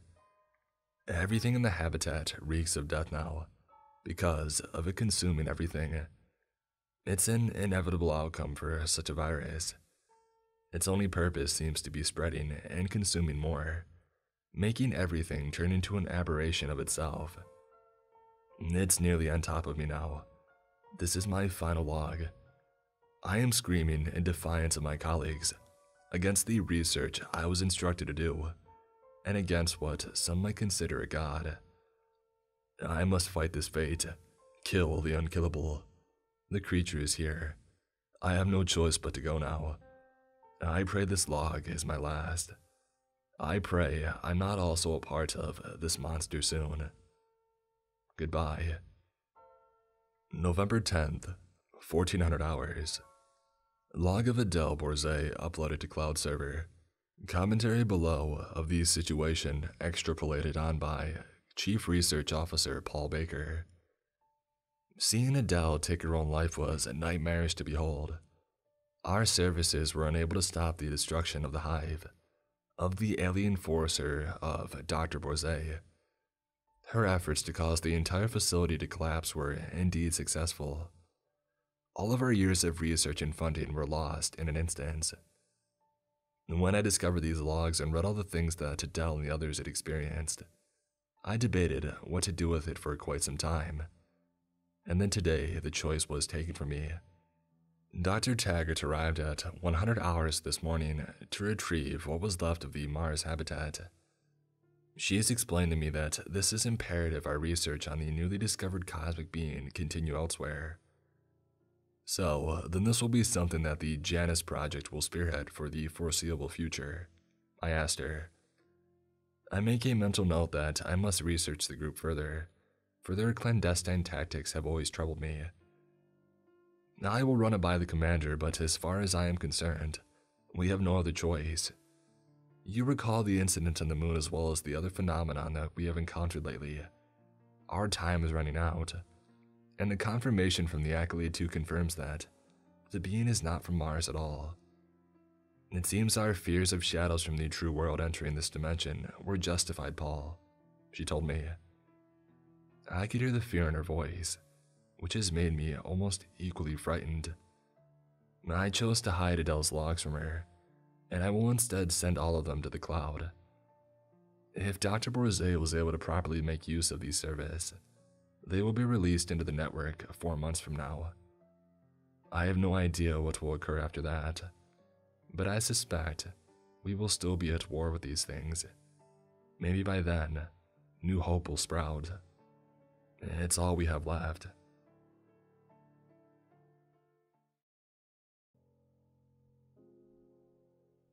The frigid, windswept surface of Mars has a thin atmosphere. It is constantly bombarded with deadly radiation from above.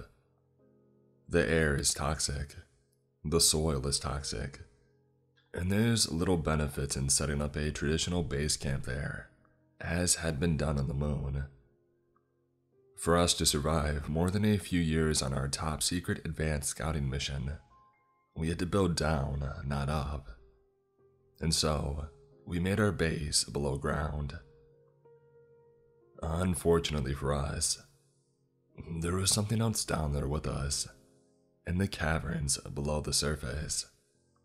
Something that had been lying dormant and forgotten in the darkness. And we woke it up. Kate was swinging her pickaxe against the wall, breaking off chunks of loose rock. The ceaseless ringing sound of metal on stone was echoing and constant in the dim space. Once upon a time, I had found it annoying, but I was so used to it now that it didn't even register. It helped that on Mars, sound didn't work quite the same. Things were duller, quieter there.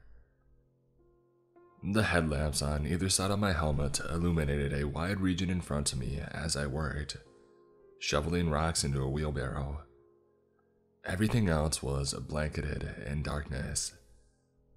Even on the surface, light was only a third of what it would be on Earth. Underground, the darkness was actually oppressive. It felt like you were drowning in it. Suddenly, I heard a noise like the wall had just caved in behind me where she was standing. A loud showering of rocks falling over suddenly, and I wheeled around to see Kate was gone. Just gone. I moved as quickly as I could in that direction, maneuvering in the low gravity with my bulky suit encumbering every step. Running over to where she had been, I called for help, asking the others in the main living quarters to come quickly. There was a hole in the rock where Kate had been. When I finally got close enough to see what had happened, I looked through the gap and saw a vast and dark, cavernous space behind the rock wall. My headlamp shone through, and I looked down to see Kate struggling on the treacherous terrain where she had fallen. She had slid a little ways down a steep hill made of crumbling dirt and rock. The loose ground was slipping beneath her feet as she attempted desperately to gain purchase. "I need some help," she cried, trying and failing to find her footing. The angle was so steep, she was clearly struggling, trying not to show the terror on her face. "I got you, Kate," I tried, my words sounding false to my own ears. "Just hang on." But I saw that she couldn't hang on. She was being swallowed up by the blackness below, more and more by the second. She was almost 10 feet down the slope now, and too far for me to grab her. Then 15 feet, then 20. "Bring ropes and climbing equipment," I called to the others in the habitation unit. "Double time, guys. Hurry, Kate's in trouble." They responded affirmative on the radio. I watched horrified as she slid further and further down into the darkness below. "Hang on, Kate," Now, guys, we need you out here now. Behind her, I could see there was a huge underground cavern. My lamp could not illuminate far enough to see the floor or the other end of it. The dark space had to be massive, considering the NASA headlamps were top of the line. The high-powered beam of light cut through the darkness for a ways and then it was swallowed up. When I looked down again, Kate was gone. She didn't respond on her radio either. The sound of her impact to the floor below did not come back up to me, and I imagined her falling slowly in the low gravity at first, her descent quickly increasing, faster and faster until she reached a deadly velocity, and then it wouldn't matter anymore how forgiving the gravity was. But the sound of her impact never came. Wei and Reed ran out of the airlock with ropes in hand, looking at me with concern. I waved them over and pointed down into the blackness below. This section is hollow. She broke right through with the pickaxe. She fell in and couldn't climb back up. It's all crumbling rock, so I think she must have slid right down. But how far, I'm not sure. Captain Reed seemed to consider the options. Time was of the utmost importance. If she was still alive down there, her air supply would be limited. We all stared through the hole into the blackness and looked up to see the roof of the cavern far above. It was very odd, since our bunker was next to a large vertical rock face that we had always assumed was sturdy and solid. Now we realized the giant mountain of stone right behind our base was hollow, like the fossilized skull of an ancient colossus. It seemed unnatural to my eyes, but I'm no geologist. Wei quickly went in to call back to base as I looked down helplessly into the dark abyss of the cavern. "Hello, Nathan, are you?" The radio crackled with static, but I could hear her voice in my helmet. "Kate, are you okay? Can you hear me?" There was nothing for a few moments and then I heard the static crackle again. "Yes, I can hear you. Can you hear?" I waited, but there was only silence once again. "You're cutting out. How far down are you? We can lower a rope." "There's something down here, Nathan. I can't explain it, but pool of water that broke my fall." "Kate, did you say water?" Nothing after that again for a few minutes, despite trying again multiple times. We all stared at each other, dumbfounded. The average temperature on the surface of Mars is approximately negative 46 degrees Celsius. It was much colder than that in the caverns where we were located, away from the sun's warming rays. Far too cold for liquid water. We were protected from the deadly radiation present on the surface, though that was the major benefit of being below ground. She must have a concussion or a head injury. Someone's going to have to go down there, I think. "I'll go." I volunteered immediately. Putting on the climbing harness, I tried to put one leg at a time through the loops of woven fabric, the way that I had done 1,000 times, but still, I found myself struggling. My hands were shaking and I couldn't get my fingers to work properly. Finally, I got the dang thing on and I attached the other clips and ropes and equipment to my suit. Reed handed me 2 climbing axes as well, just in case. I lowered myself slowly over the side of the steep cliff edge, and I made my way down. The darkness surrounded me on all sides as I went deeper and deeper down, feeling suffocated by blackness. I had to remind myself to breathe. It felt like I was descending downwards forever, as the light above got dimmer and eventually disappeared entirely. The walls looked yellow and strange, veiny and organic when I shone my light on them, but I didn't have time to stop and look. I just assumed it was an unusual type of rock formation. As I dropped on further, my head began to feel light. My vision suddenly blurred for a moment and I had trouble seeing. And then it cleared again and my ears began to ring painfully. I didn't understand what was happening, and I started to hear voices whispering in my ears instead of ringing, until it seemed like they were right inside my mind speaking to me, but in a tongue that I did not understand, and that was not human. No, that can't be right. Finally, Kate's headlights became visible. I saw she was standing down below and was touching the surface of the rock wall. But it was not a rock wall, I realized with dawning apprehension. The walls were moving and shifting. They were covered in yellow web-like formations that I saw were everywhere, all over the floors and walls and ceiling of this unnatural chamber, so close to me I could examine them as I finished dropping down to the floor below.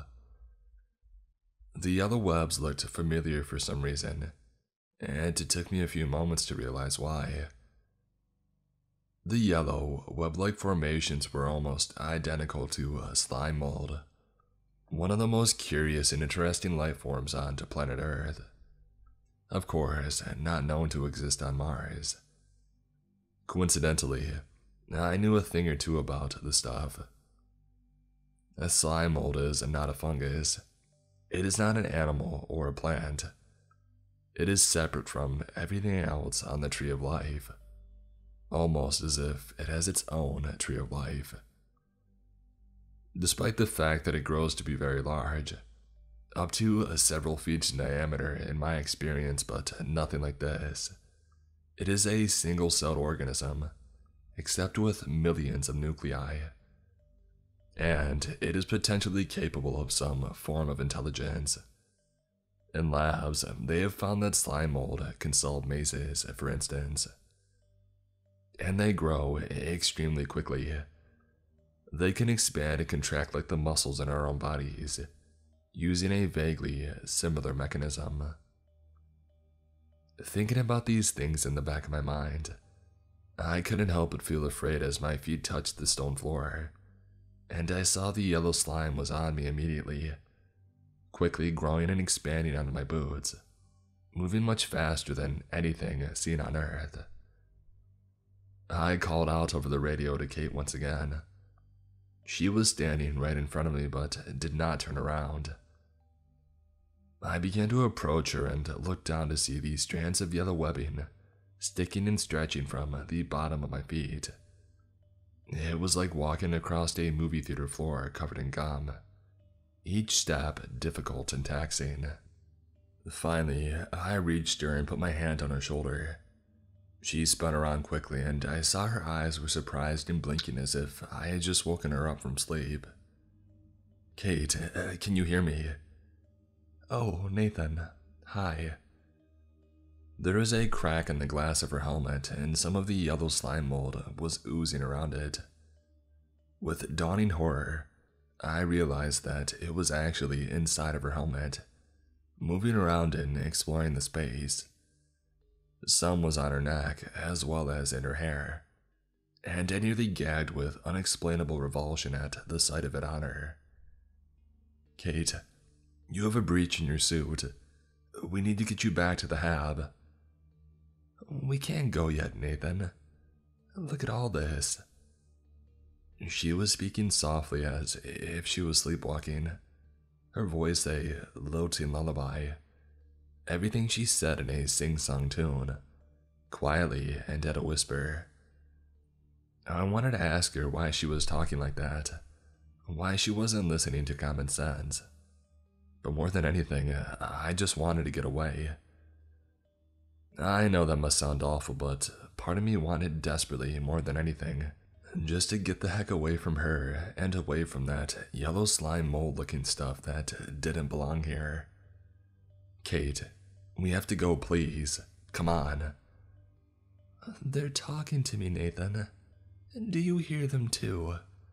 If you listen closely, You can almost make out the words.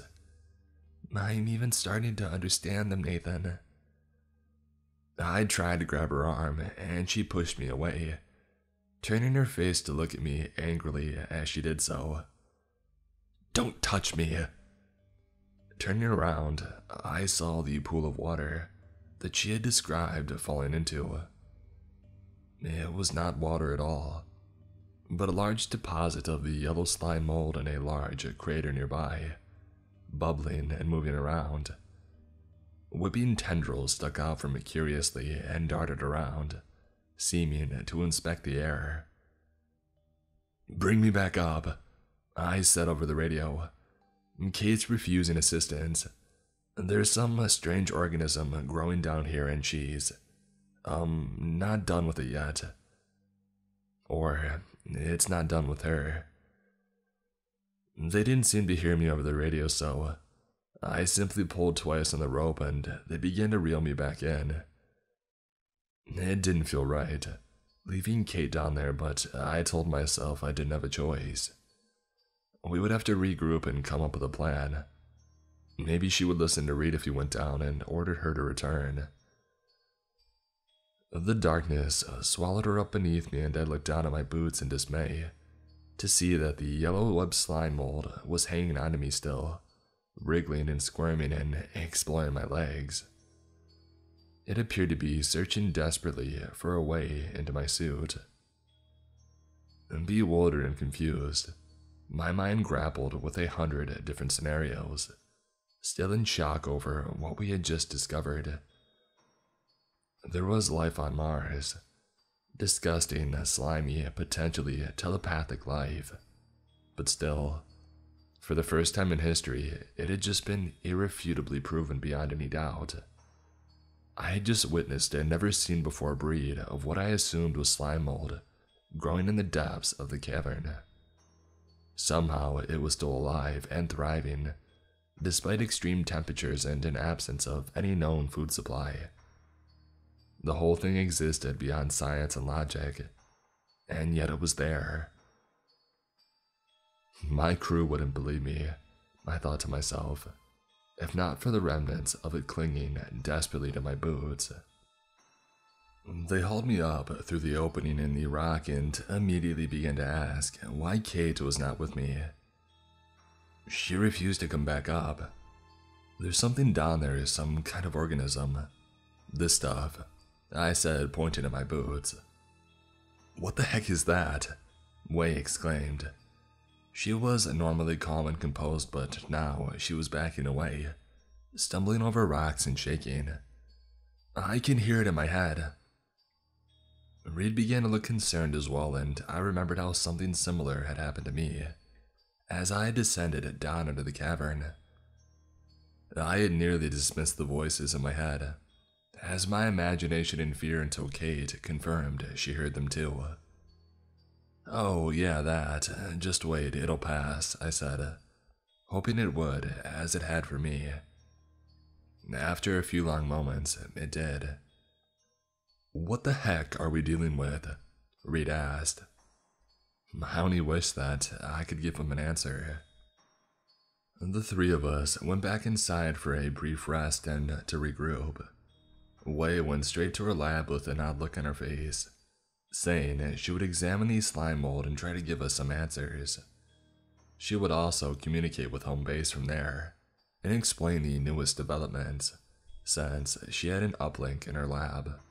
Reed and I stood pacing in the habitation unit's kitchen and dining area, debating what the heck we were going to do. And Kate had refused to come back up with me, and I told him that she didn't seem to be herself. It was like the slime mold stuff was telling her to stay there. I didn't understand it, but there it was. We can't convince her to come up, right? Which leaves us exactly one option as far as I'm concerned. We hitch a rope to her suit and drag her back up here. I don't like it, but it's what we've got to do. After a bit more discussion, the two of us decided I would go down again while Reed stayed up top, since he was the strongest. It was easy enough to pull the person up in the low gravity, But 2 was another story altogether. If necessary, I told him that I would wait down below while he pulled Kate up, and then he could send the rope back down again afterwards.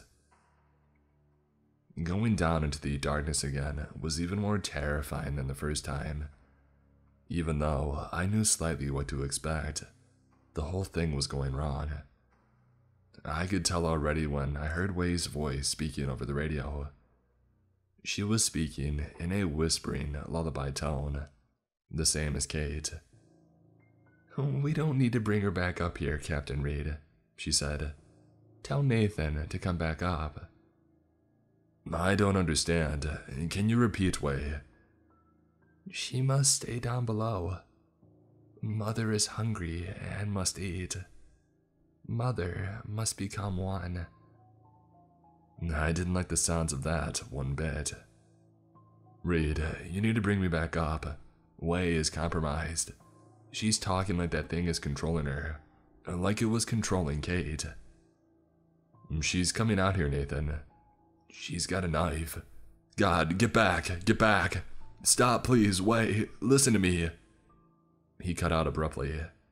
The rope that I was holding suddenly began to drop in sickening lurches. I fell 10 feet and then 20, feeling sick as I bounced back up with the sudden tension. Gravity pulled me back down and I held onto the rope desperately, feeling that I was about to die for certain. Beneath me, the ground came into view, and I saw Kate's light now shining dimly from the wall, but I did not see her. The rope dropped again as Reed was attacked by the thing above.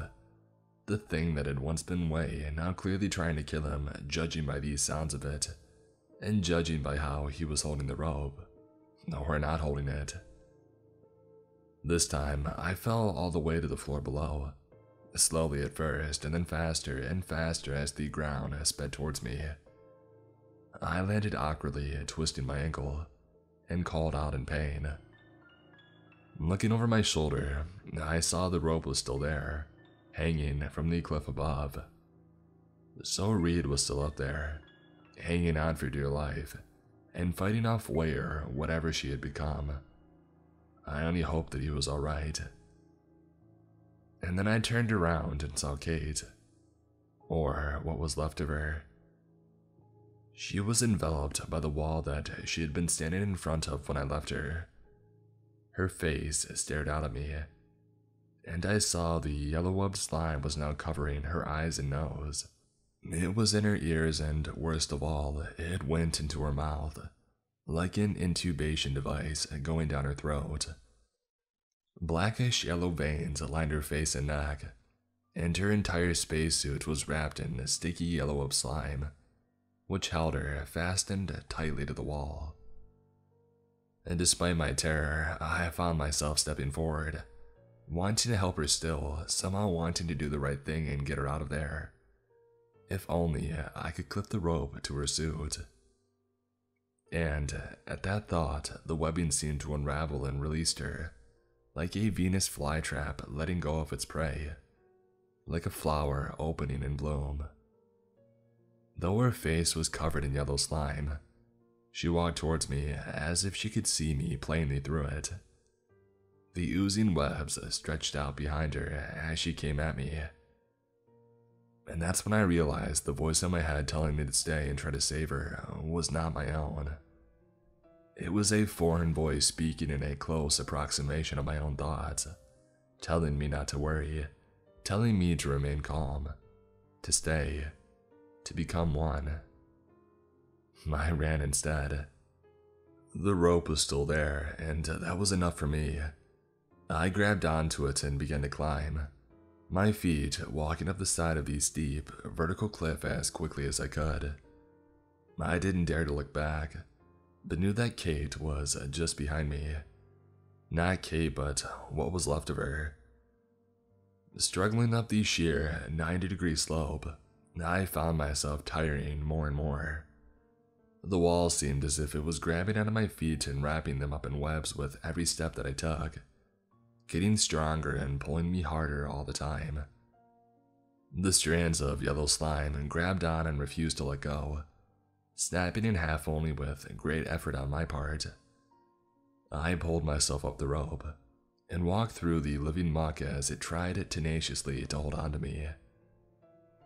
All the while as I walked up the wall, I heard whispering in my mind, louder and louder now.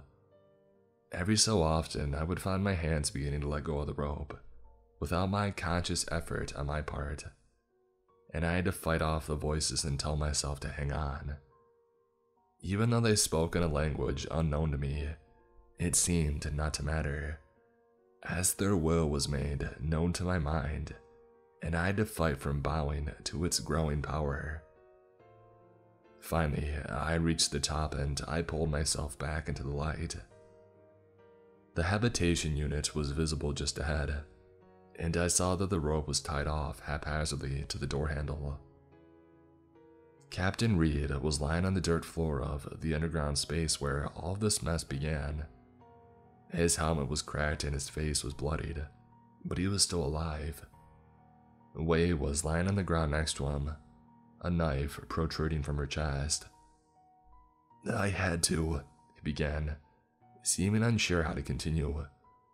"She came at me and tried to kill me. I barely managed to get the rope tied off."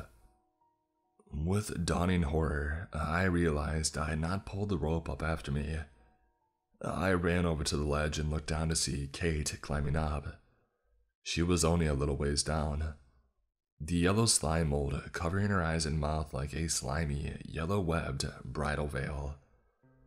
Terrified, I backed away, realizing there was no time to cut the rope or stop her. She was almost to the top. As her hands grabbed the ledge, I looked down to see Captain Reed telling me to go, to run. I hurried inside through the airlock and slammed the door behind me. I hastily took my suit off and ran to the computer to change the access code for entry.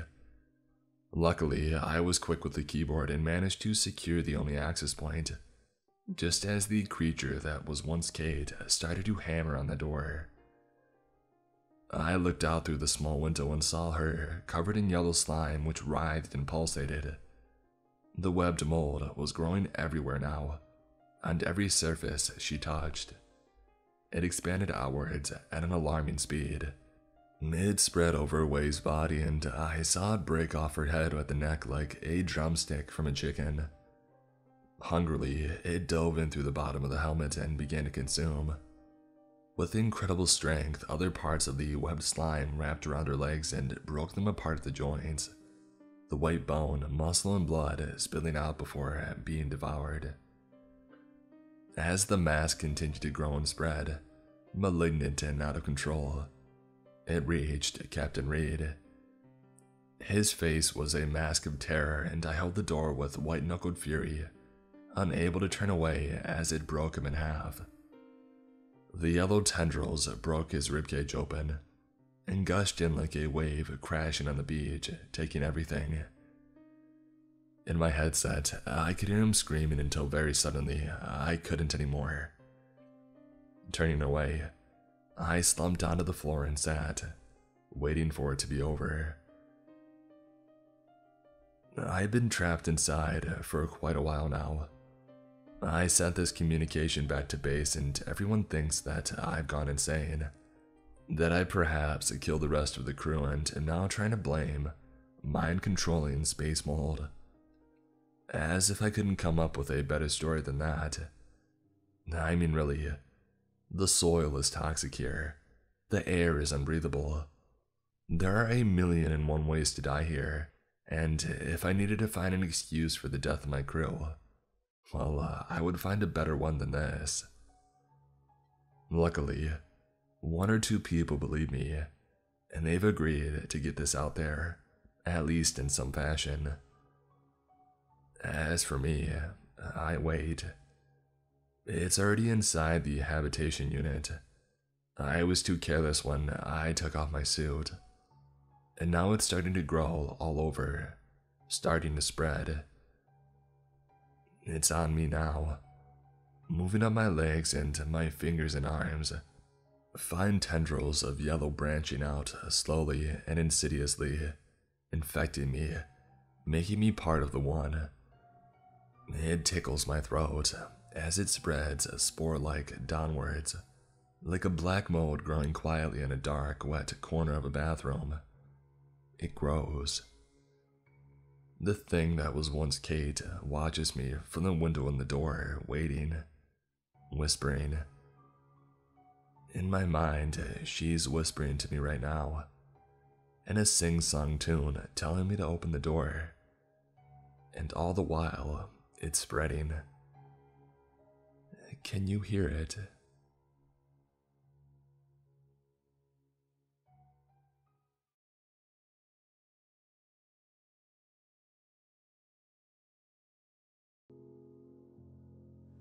Seventh of March 2019 marked one of the greatest leaps for mankind, as the first settlement of human beings set foot on Mars. A project about 20 years in the making finally coming to fruition. And yet to this day, no one seems to remember it ever happening.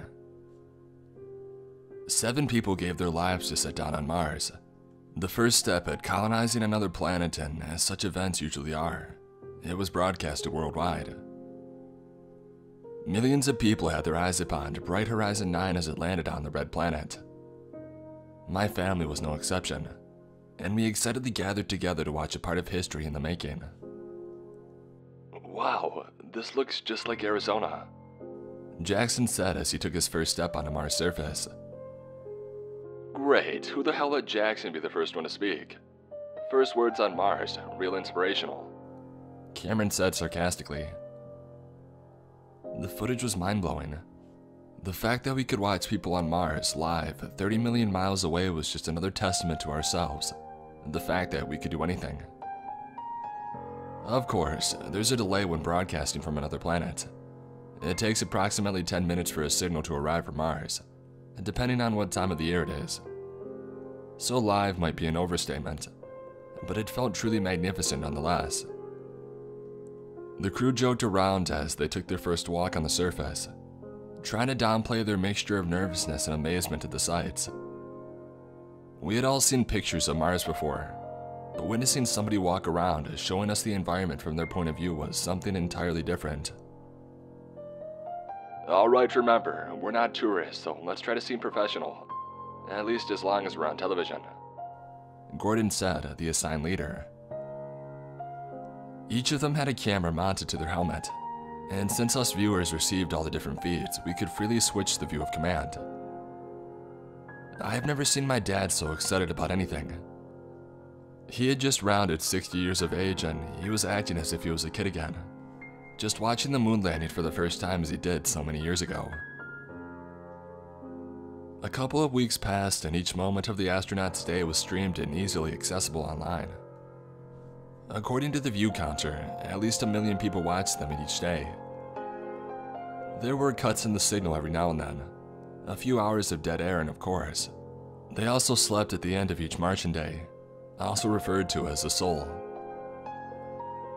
I kept watching for an hour or so after coming home in the evening. It felt good to live in a time of such scientific advancements, and a part of me dreamed that I might set foot on Mars myself one day. Time flew by, and on April 9th, after about a month on Mars, I sat with my dad and watched the stream of another spacewalk. They were collecting samples and checking the foundation for future settlements. Nothing too exciting, but absolutely worth our time. Gordon was usually the one to lead the team, and though he tended to pick Cameron and Jackson, and this time he included Anderson as well, a more quiet guy I'd hardly even noticed before. The crew had sat down at the edge of Valles Marineris, a valley roughly 3 times the size of the Grand Canyon, and far deeper. In a way, I'd become attached to the crew, watching them almost every day for a month. Jackson was by far my favorite, and I judged by his attitude it was hard to think of him as a professional astronaut, always messing around and joking about the dumbest things. Gordon, on the other hand, fit his leadership role perfectly. Strict, mature, but most of all, caring. The rest of the 7-member crew were your run-of-the-mill geeks, apart from Anderson, who was more of a giant. each perfectly chosen for their part of the mission, but somehow not too interesting to watch. Cameron, the crew's only woman, was the smartest of the bunch, and was responsible for most of the station's maintenance. During their expedition, we mostly followed Jackson's feed, only changing over to the other channels while he was busy picking rocks. Well, this sure is something else, Jackson said as they looked over the valley. Yeah, you still think it looks like Arizona, jackass? Cameron asked playfully. She tended to pick on Jackson, and he often responded with his own snide remarks. As different as they were, they made a great duo. To me, it seemed like a couple of high school kids flirting, but it was oddly endearing to see how normal life could be on a different planet. It was a particularly dark sol on Mars, and the sun was just about to descend beneath the horizon, meaning the crew had to return to the station. The sunset on Mars differed greatly from the romantic scene we see on Earth. Blue and cold. It was more eerie than beautiful, rising a sense of dread in my body. I think I prefer our sunsets back home, Jackson said. Yeah, gonna be a while until we see one of those again. If they ever come to pick us up, that is. Jackson added. Once the sun had set sufficiently low, Gordon ordered everybody to pack up and the crew abided, but they seemed upset that their work had been cut short. Before the crew could even begin to collect their things, the audio glitched out completely, and the entire feed was cut from the camera available. Not a big deal, it happened often enough to seem trivial. The feed returned after a couple of minutes as I came back from the kitchen with a cup of tea. My dad had engulfed himself in the footage, which finally returned. This time we were following Gordon's point of view. We were met with the sound of panting. Did anybody see that? Anderson asked. Just the fact that Anderson, a mountain of a man, barely ever opened his mouth to speak, uttered anything with fear in his voice felt terrifying enough. See what? Gordon asked. There is something moving from down in the chasm, Anderson clarified. Before anybody had the chance to investigate, they were interrupted by a panicked Jackson. Can any of you hear me? Jackson yelled. We swapped the feed to Jackson, his camera panning frantically around as he searched for his crew. Calm down, Jackson, we're still here. The comms just shut down for a minute, it's just a glitch. Gordon responded. Then why can't I see you? He asked. At that point, the camera changed to Gordon's view, and despite showing exactly the same environment, Jackson was nowhere in sight. Did you walk off somewhere, Jackson? What are your coordinates? No, I didn't move. He shouted back. Get a hold of yourself, we'll find you. The view switched back to Jackson for a moment, just in time to see a blurry shape fly by him and at an incredible speed. He let out a short scream before his feed was cut off, leaving us with nothing but a pitch-black screen. Jackson, can you hear me? Gordon asked. Jackson! The crew looked around at each other in shock, the view once again being redirected to Gordon's feed. Where is he? Cameron asked. I don't know, but according to his GPS, he's just gone. Call back to base, tell them to search the grid, I'll check if he somehow fell off the cliff. Gordon said as he gestured towards Cameron. Control, do you read me? Cameron asked. No response. Control, Daniel! She repeated. Gordon, they're not responding. None of the astronauts dared come up with a suggestion, seemingly torn between going back to check on the crew at the station or to stay and search for Jackson. We've got to go back to the station. Anderson finally said. What about Jackson? Cameron asked. If something happens to the station, we're all dead anyway. The crew rushed back towards the bright Horizon 9, none of them saying a word in the process. Gordon led the chase, turning around every so often to check that the whole crew was still following. Upon checking, Anderson had simply vanished behind them, as they had run for the station. Where'd he go? Gordon asked. I don't know. He was behind me just 1 second ago. Cameron stuttered back. All the other feeds had long since gone black, including the cameras back at the station. It didn't take them long to run back to Bright Horizon 9. The doors were left open, but none of the remaining crew were anywhere to be found. Gordon was becoming more frantic by the minute, losing the clear composure he had kept up that far in the mission. Shit, what happened to them? He said. I don't know, I sealed the door. I'll look for any heat signatures in the vicinity. Cameron said. She desperately typed away at the console, rescanning over and over. There's no one. Wait. Whatever the console read was beyond my understanding of computers and gadgets. I was simply glued to the screen, not me nor my father uttering a word. A minuscule amount of hope returned to Cameron's voice. Jackson's tracker just came back on. She yelled joyfully. Gordon was heading for the door again. I'm going back out to find him. You stay here and don't open the door until I come back. He said. The words were brave, but he couldn't hide his trembling voice. Cameron tried to refuse his orders. Promise me, he said. I promise. She reluctantly responded. I clicked back to Gordon's view. The sun had already set on Mars and nighttime was as dark as anything I had seen on Earth. Even with its 2 moons, the camera mounted on Gordon's helmet hardly captured any light, even with the flashlight that he carried. Keep talking to me, Cameron. Gordon asked nervously. It shouldn't take much longer before I reach Jackson. Do you see any movement around you? Nothing, it's too dark. Gordon said.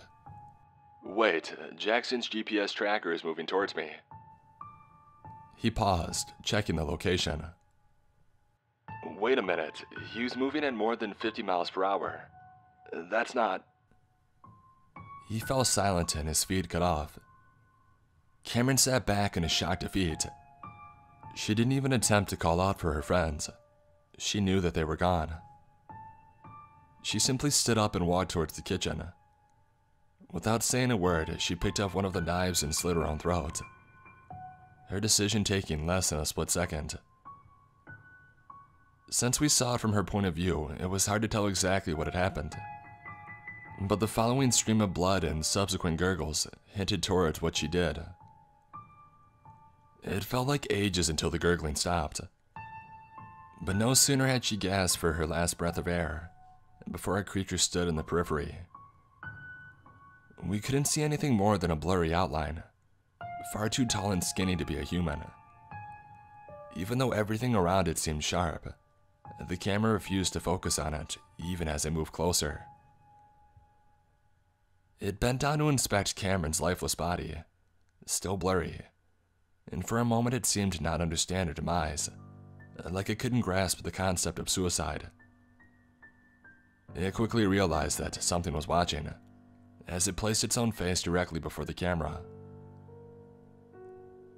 Only a second passed before the feed cut out once more, but this time, rather than staying black, it was replaced with a frozen image of whatever the creature was, and the audio turned to a glass-shattering shriek. The sound was louder than anything I had ever heard. Even clutching my ears barely did anything to stop its incessant screams.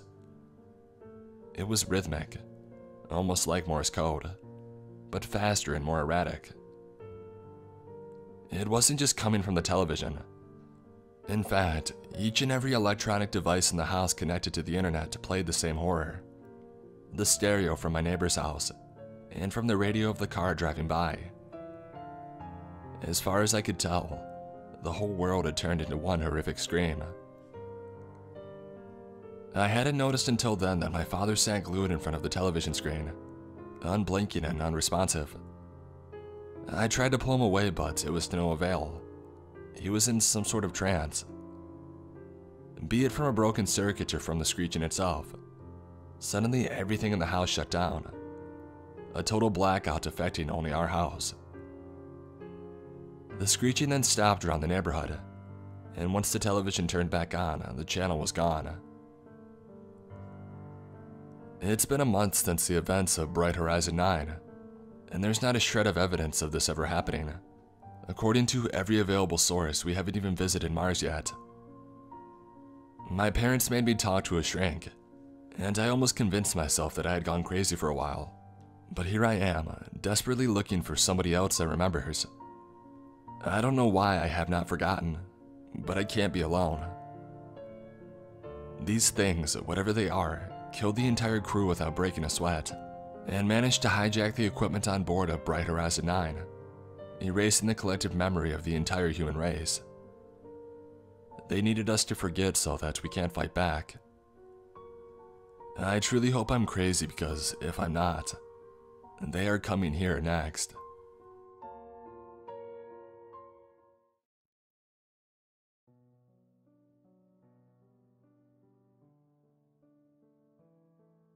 It is absolutely imperative that the truth about what happened to Appy and what followed be relayed to the public. To hell with laws and protocol.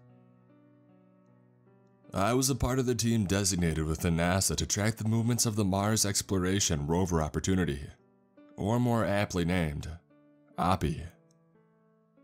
I'm here to tell you that you have been lied to. Appy did not simply expire due to some ill-conceived dust storm like you have been told.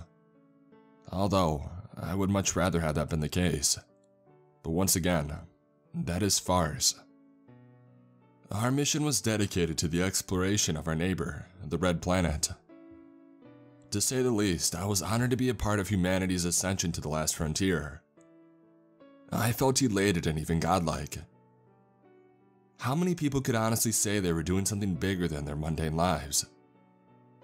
At the end of my day, the answer to that question did not matter to me.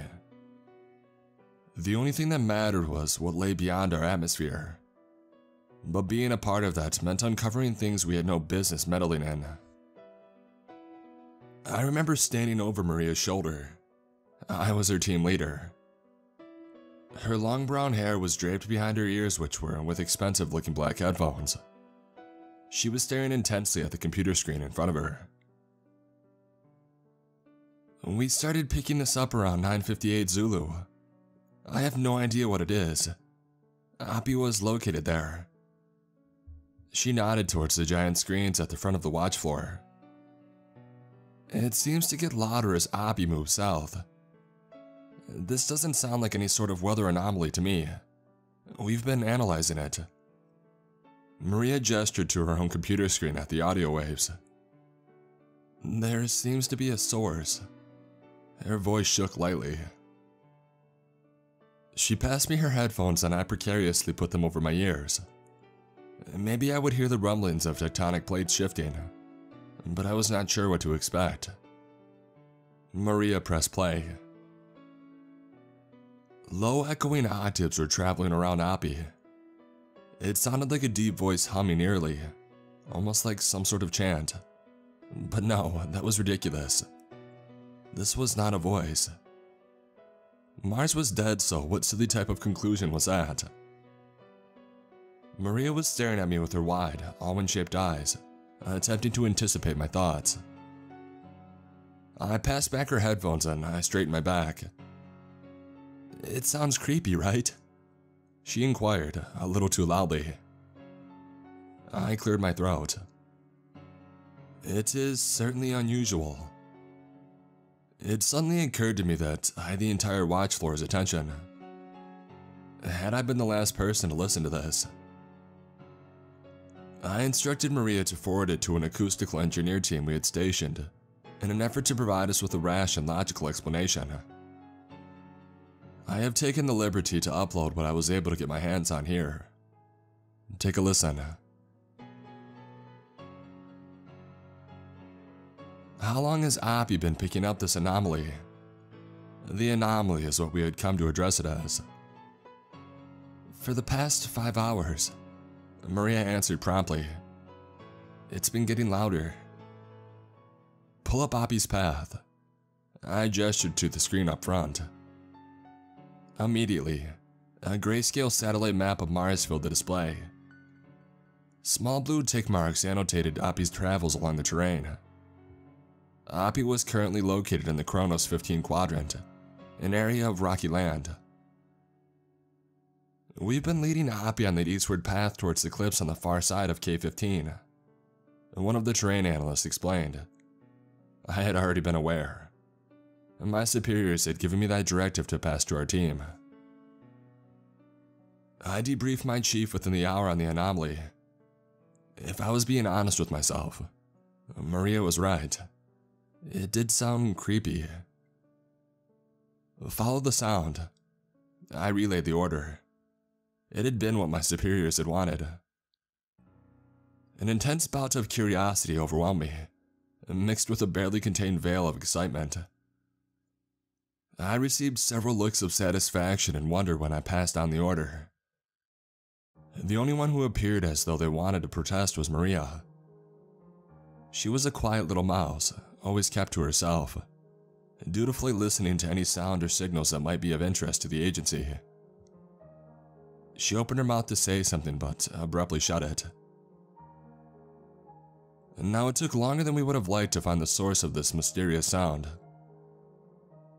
It is common knowledge that MER-1 has a speed of less than a quarter of a mile. In the 15 years that Oppie has been active, our little explorer had traveled about 28 miles. An incredible feat. The mission was only supposed to last 90 days, but went far beyond than what we expected. The anomaly was captured on the rim of the Endeavor crater, right along Marathon Valley. It was a few days later that we received a distant video of the source. There had been dust and sand particles, and what we assumed to be the dust storm. But it was not a natural occurrence as we had originally thought. What is that? My voice shook with wonder as the entire watch floor stared at the screen, attempting to make out what Oppie had sent back. The video was grainy. Red swirls of sand pervaded the screen, making it a bit difficult to make out at first glance. But as my eyes adjusted, my mind began to comprehend what I was looking at. A single source of green light emanated powerfully through the dust from some sort of structure hundreds of feet from Oppie. The light seemed to be pulsating, kicking up the sand, essentially creating its own isolated dust storm. We directed Oppie to move forward. We wanted a closer look. Excitement tingled through the air as Oppie steadily approached at a much slower rate than normal. The wind was becoming powerful. Were we on the verge of encountering alien life for the first time? I stared at the screen with my arms crossed tightly over my chest. It looks like some sort of obelisk, I said slowly before I could stop the words from tumbling out, but I was right. The obelisk in question appeared slightly taller than the average man. It was wider though, and it had to be made of some grayish metallic material. It slowly became clear that the green light glowed from some sort of Sanskrit or cuneiform writing etched onto the obelisk. Oppie came to a halt, angling its camera up towards the monument. It was just a few feet away with a much clearer view now. The writing was written in some sort of language that none of us obviously recognized. There was something else though. To the left was some sort of picture carving. It could only be described as some writhing mass of tentacles. I have not been able to acquire Oppie's visual logs anymore. Their classification level was elevated far above mine before I had a chance to take them. It was fascinating. Never had a human discovered the markings of an ancient civilization on a completely different planet. We were staring at the screen, awestruck by our discovery. Theories ran through my head at a rapid speed. Was this tentacled creature some sort of god to the Martians of old? The anomaly was booming through our loudspeakers, and now we had proof it was coming from this strange monument on Mars. All of the team leads gathered in an office to explain what was happening to our superiors. Snapshots of the ancient language were sent to world-renowned linguists, and we waited with bated breath on what information we would get back. I was standing on the watch floor, smiling and laughing with my teammates about how we would be heroes and rich people because of this. I was sipping a hot cup of green tea when the directive came down to attempt to extract a sample from the obelisk. Maria's eyebrows were deeply furrowed. "Is something wrong?" I asked her hesitantly, glancing between her and the screen. I was hoping that she would not answer. I did not want to miss a thing. I was feeling giddy, like some school kid finding out that school was canceled and we had a snow day. I was right where I wanted to be. "It's just that I was speaking to one of the linguists that we brought in," she began to explain. "And he said that the markings on the obelisk were actually ancient Sumerian." The room was crowded now, full of scientists, engineers, among many others, all of us watching as someone guided Appy to touch the obelisk. I snorted. "That's not possible. He was probably making it up to mess with you. Gullible people are easily susceptible to conspiracies." She glared at me. "I thought the same thing," she hissed, lowering her voice. "Let me show you." I rolled my eyes, preparing to move away, but she grabbed my forearm and she dragged me to her workstation. She unlocked her computer and she Googled ancient Sumerian. My hands were on my hips with a no doubt contemptuous expression. "Look," Maria swung her computer screen. "I don't know, it looks similar at a glance. I suppose it does. It seems far-fetched, don't you think?" Before Maria had a chance to form a rebuttal, somebody in the crowd had gasped. My head snapped up just in time to see Appy's visuals. They were blacked back from a cloud of green plasma energy just as the cloud touched the obelisk. It landed several feet away on its side. The camera was now angled horribly. The tip of the obelisk could be seen in Appy's bottom right-hand corner. The frequency of its glowing pulses accelerated. Appy's camera was moving in and out of focus, making everything far more hazy than they already were. A violent tremor vibrated underneath the little rover as a seemingly final pulse blasted from the obelisk. Appy's screens went black on June 10th, 2018. There was a great panic, of course. Everything was done to resuscitate Appy, but nothing worked.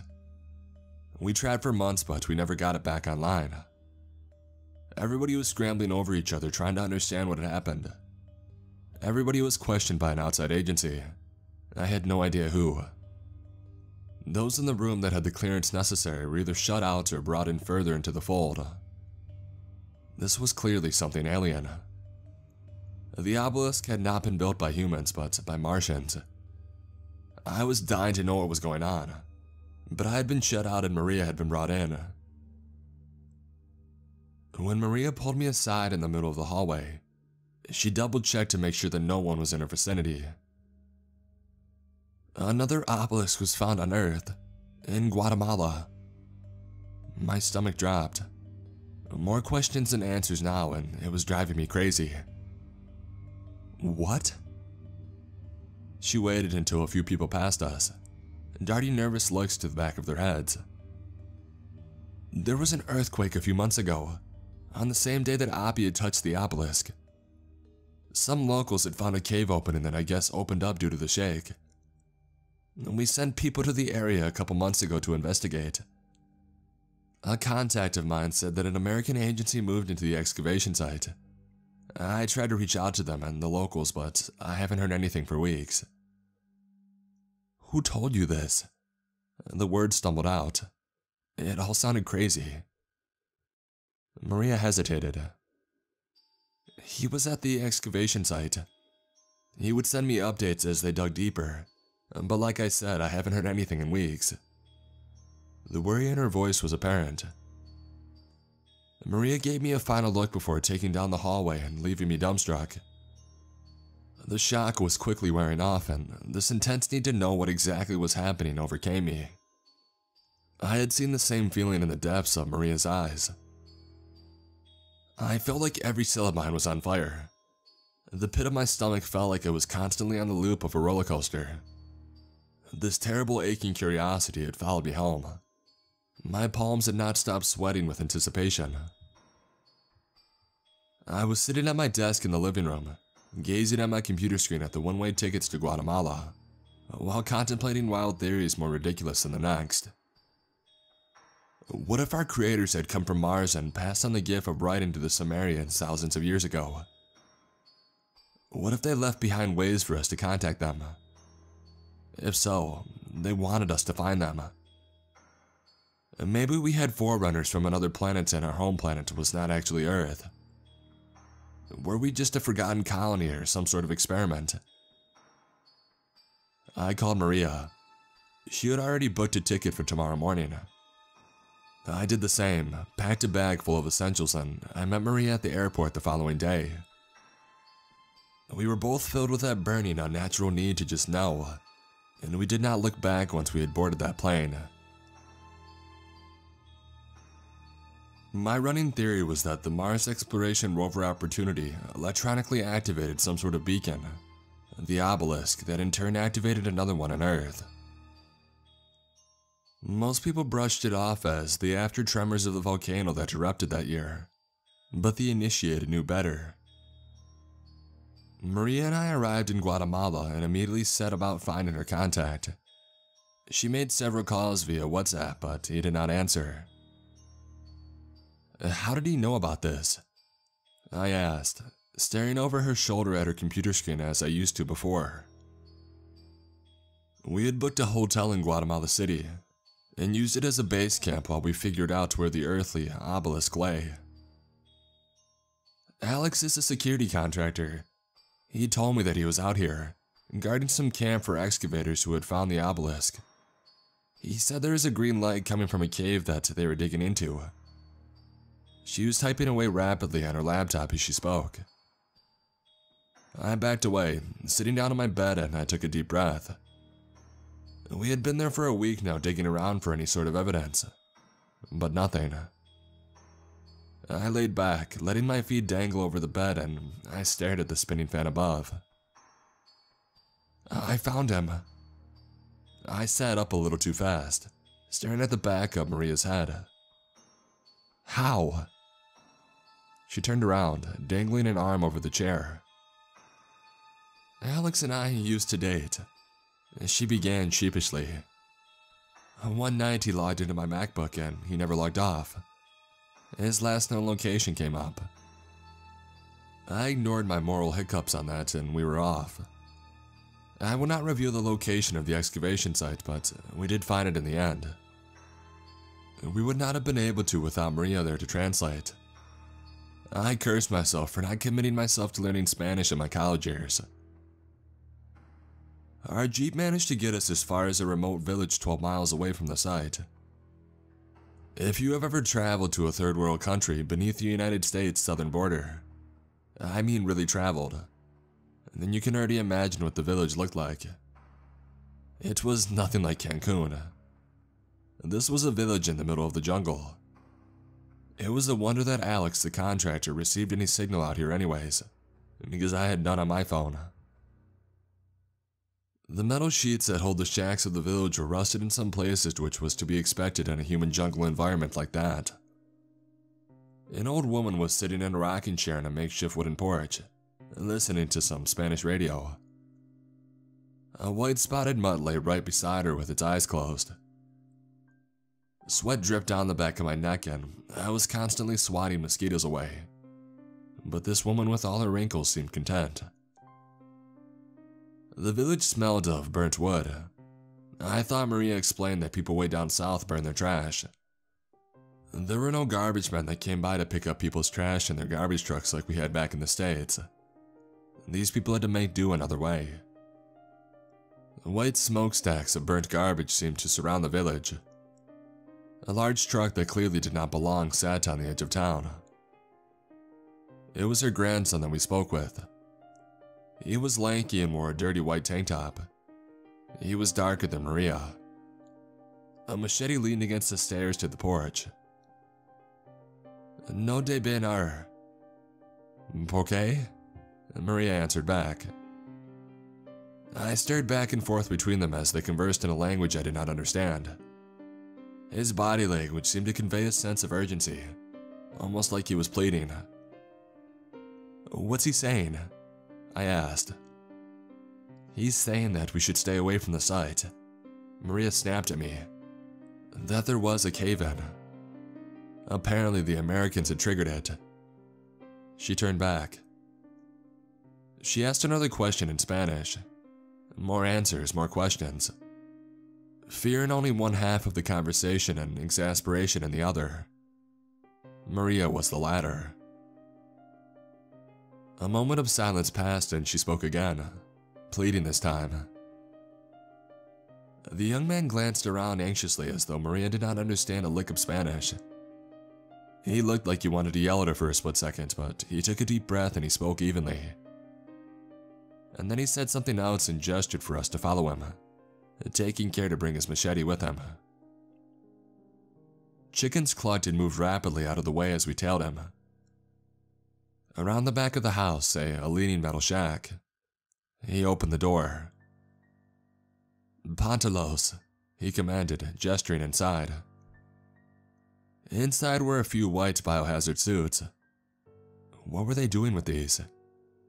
How would a poor village like this come to acquire these suits? None of it made sense.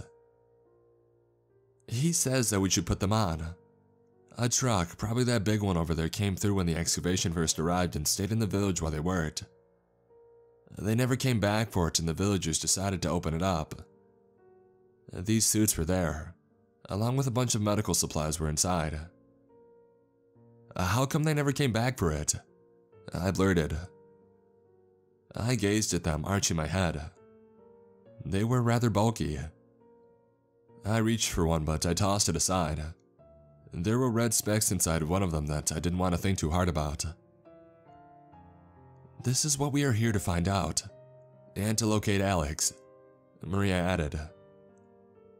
That logical side of my brain was starting to clear through the fog of that burning, aching curiosity. This was crazy. Why were we delving into a jungle for an alien artifact that a person and likely several others had disappeared over? It was beyond stupid.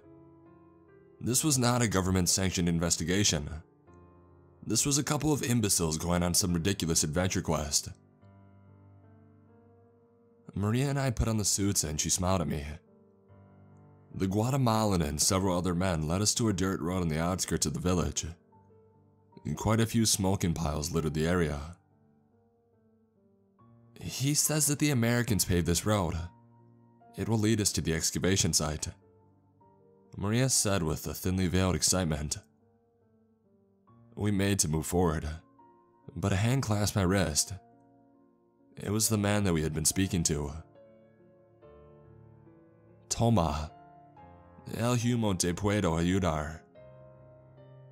Maria was already on her way back to the Jeep in a hurry. I could not let her go by herself. I slipped what he had given me into my backpack. I had no idea what his words meant. We climbed into the Jeep and we took off. Just like everything else, I was not sure what to expect. Maria eased the Jeep through the campsite. There were white tents and no one in sight that I could see. We hopped out of the vehicle.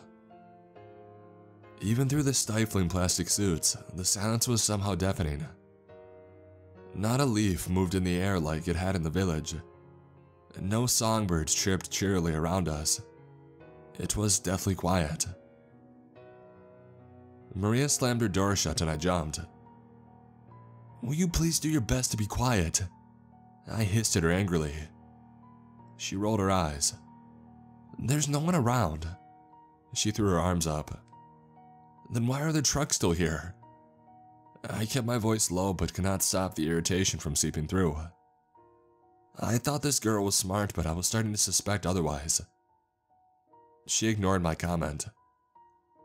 "In case you weren't aware, you're not my team leader anymore, so you can take that stick up your ass and shove it down your throat."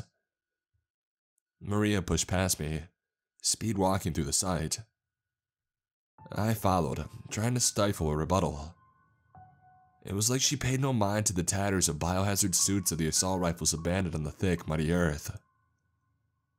I glimpsed a splatter of blood and tripped over some sort of large cannon-like contraption. I smacked right into Maria. "There it is," she gasped. Just ahead of us was an enormous mesh of boulders piled over the mouth of the cave. My eyes darted left and right. Were those explosive charges by that tent over there? I surmised that this was not a natural cave-in. "Maria," I cautioned, but she began sprinting forward. "I have to know." She reached the cave-in before I did. Every single fiber of what made me human was screaming for me to run. I could only watch with dread as Maria scaled the boulders. She tried to pry a rock loose, but when it would not budge, she climbed higher. "Maria, this isn't safe. We should leave." My brain was firing off warnings every second that went by. She should not be by those rocks. We should not be here. Maria managed to heft one loose, creating a small gap into the cave. Something small and red shot from the hole, striking Maria's face. She let out a shriek and she fell back from her perch with a sickening crunch. She lay face up with her left leg bent at an odd angle. A chilling deep sigh escaped through the gap, but my brain had not registered it due to the fact that Maria had started convulsing for a moment. I sprinted forward, sliding on my knees to her, about to lift up her torso, but I froze again. There were 3 holes in her faceplate. 3 spiked red spores were embedded in the flesh of her face. One was stuck in her cheek, another one on the corner of her left eye, and the third on the corner of her chin, and they seemed to be trying to burrow in. It was then that I realized that those spikes were starting to wriggle. Maria's hand slapped up against her faceplate in desperation. Tears were streaming down her face, her shrieks piercing my ears. The spore near her eye was moving. A tendril flicked over her eye, seeming to elongate, and it pulled at the corner of her eye and forced its way inside. Maria's shrieks turned to inhuman screams of pain that I will never forget, as the spore climbed up her chin and into her gaping mouth. The other simply kept digging into her cheek, spurting blood all over her face. I scrambled back, terrified. And then her screams turned into distinctive moans of pleasure. "Yes." Maria's face split into a smile of pure ecstasy. The blood vessels in her eyes popped, turning the whites of her eyes into Mars red. I know everything." Her skin seemed to bubble and morph as she turned on her side to look at me. Another voice echoed from the dark cave behind her. "Join us." It rumbled, shaking the earth around me. It was deep.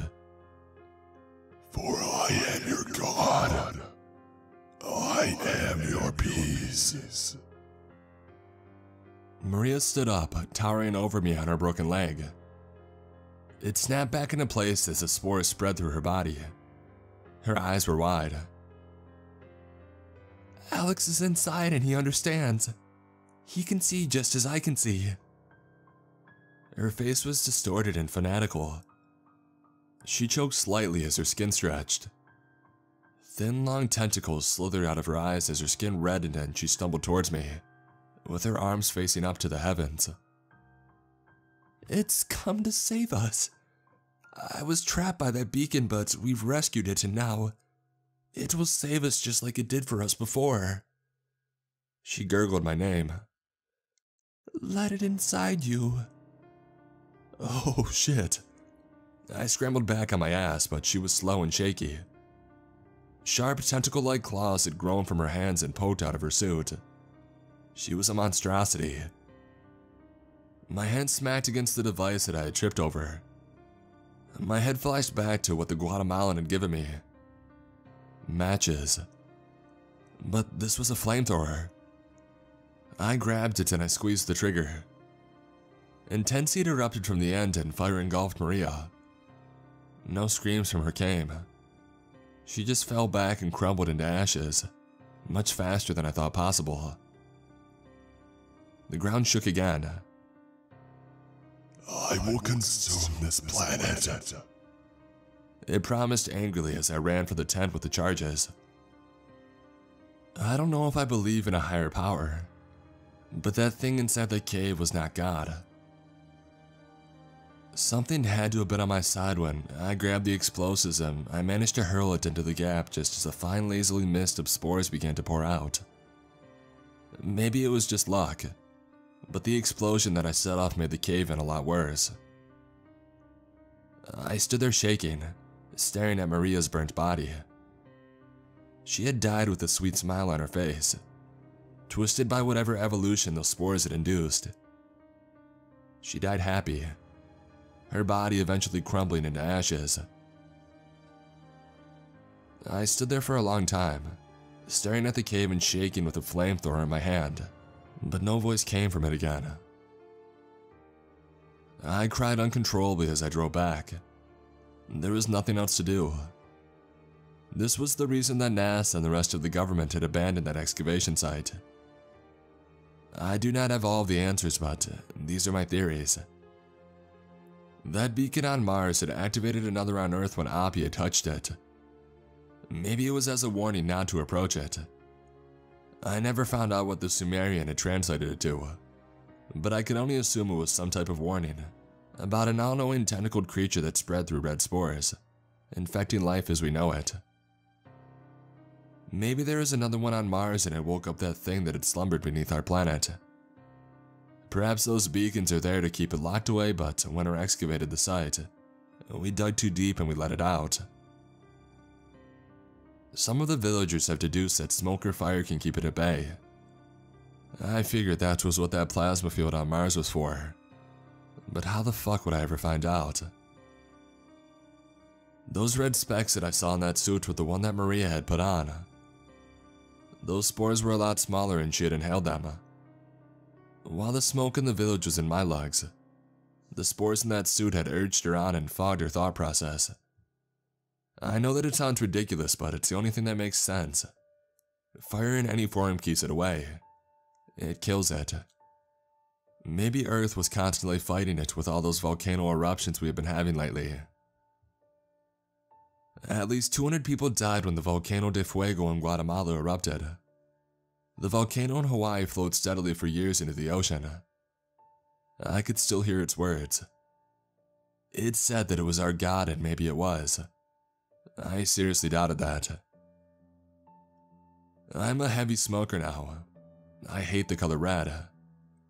I cry about Maria every other week. The details about what happened after do not actually matter. Do you really care about how I was questioned over Maria's disappearance? As soon as I had mentioned the obelisk in Guatemala, and how I had someone managed to close it up even tighter, they relented. Something happened on Mars that killed every living thing on it. That's what I think. The tentacle monster carved into the obelisk on Mars flashed in my head every single day. I imagined that it was enormous and could cover the entire sky if it ate enough. I hope the day never comes that we find out. But somewhere in the back of my mind, no matter how many cigarettes I smoke, is that aching need to know.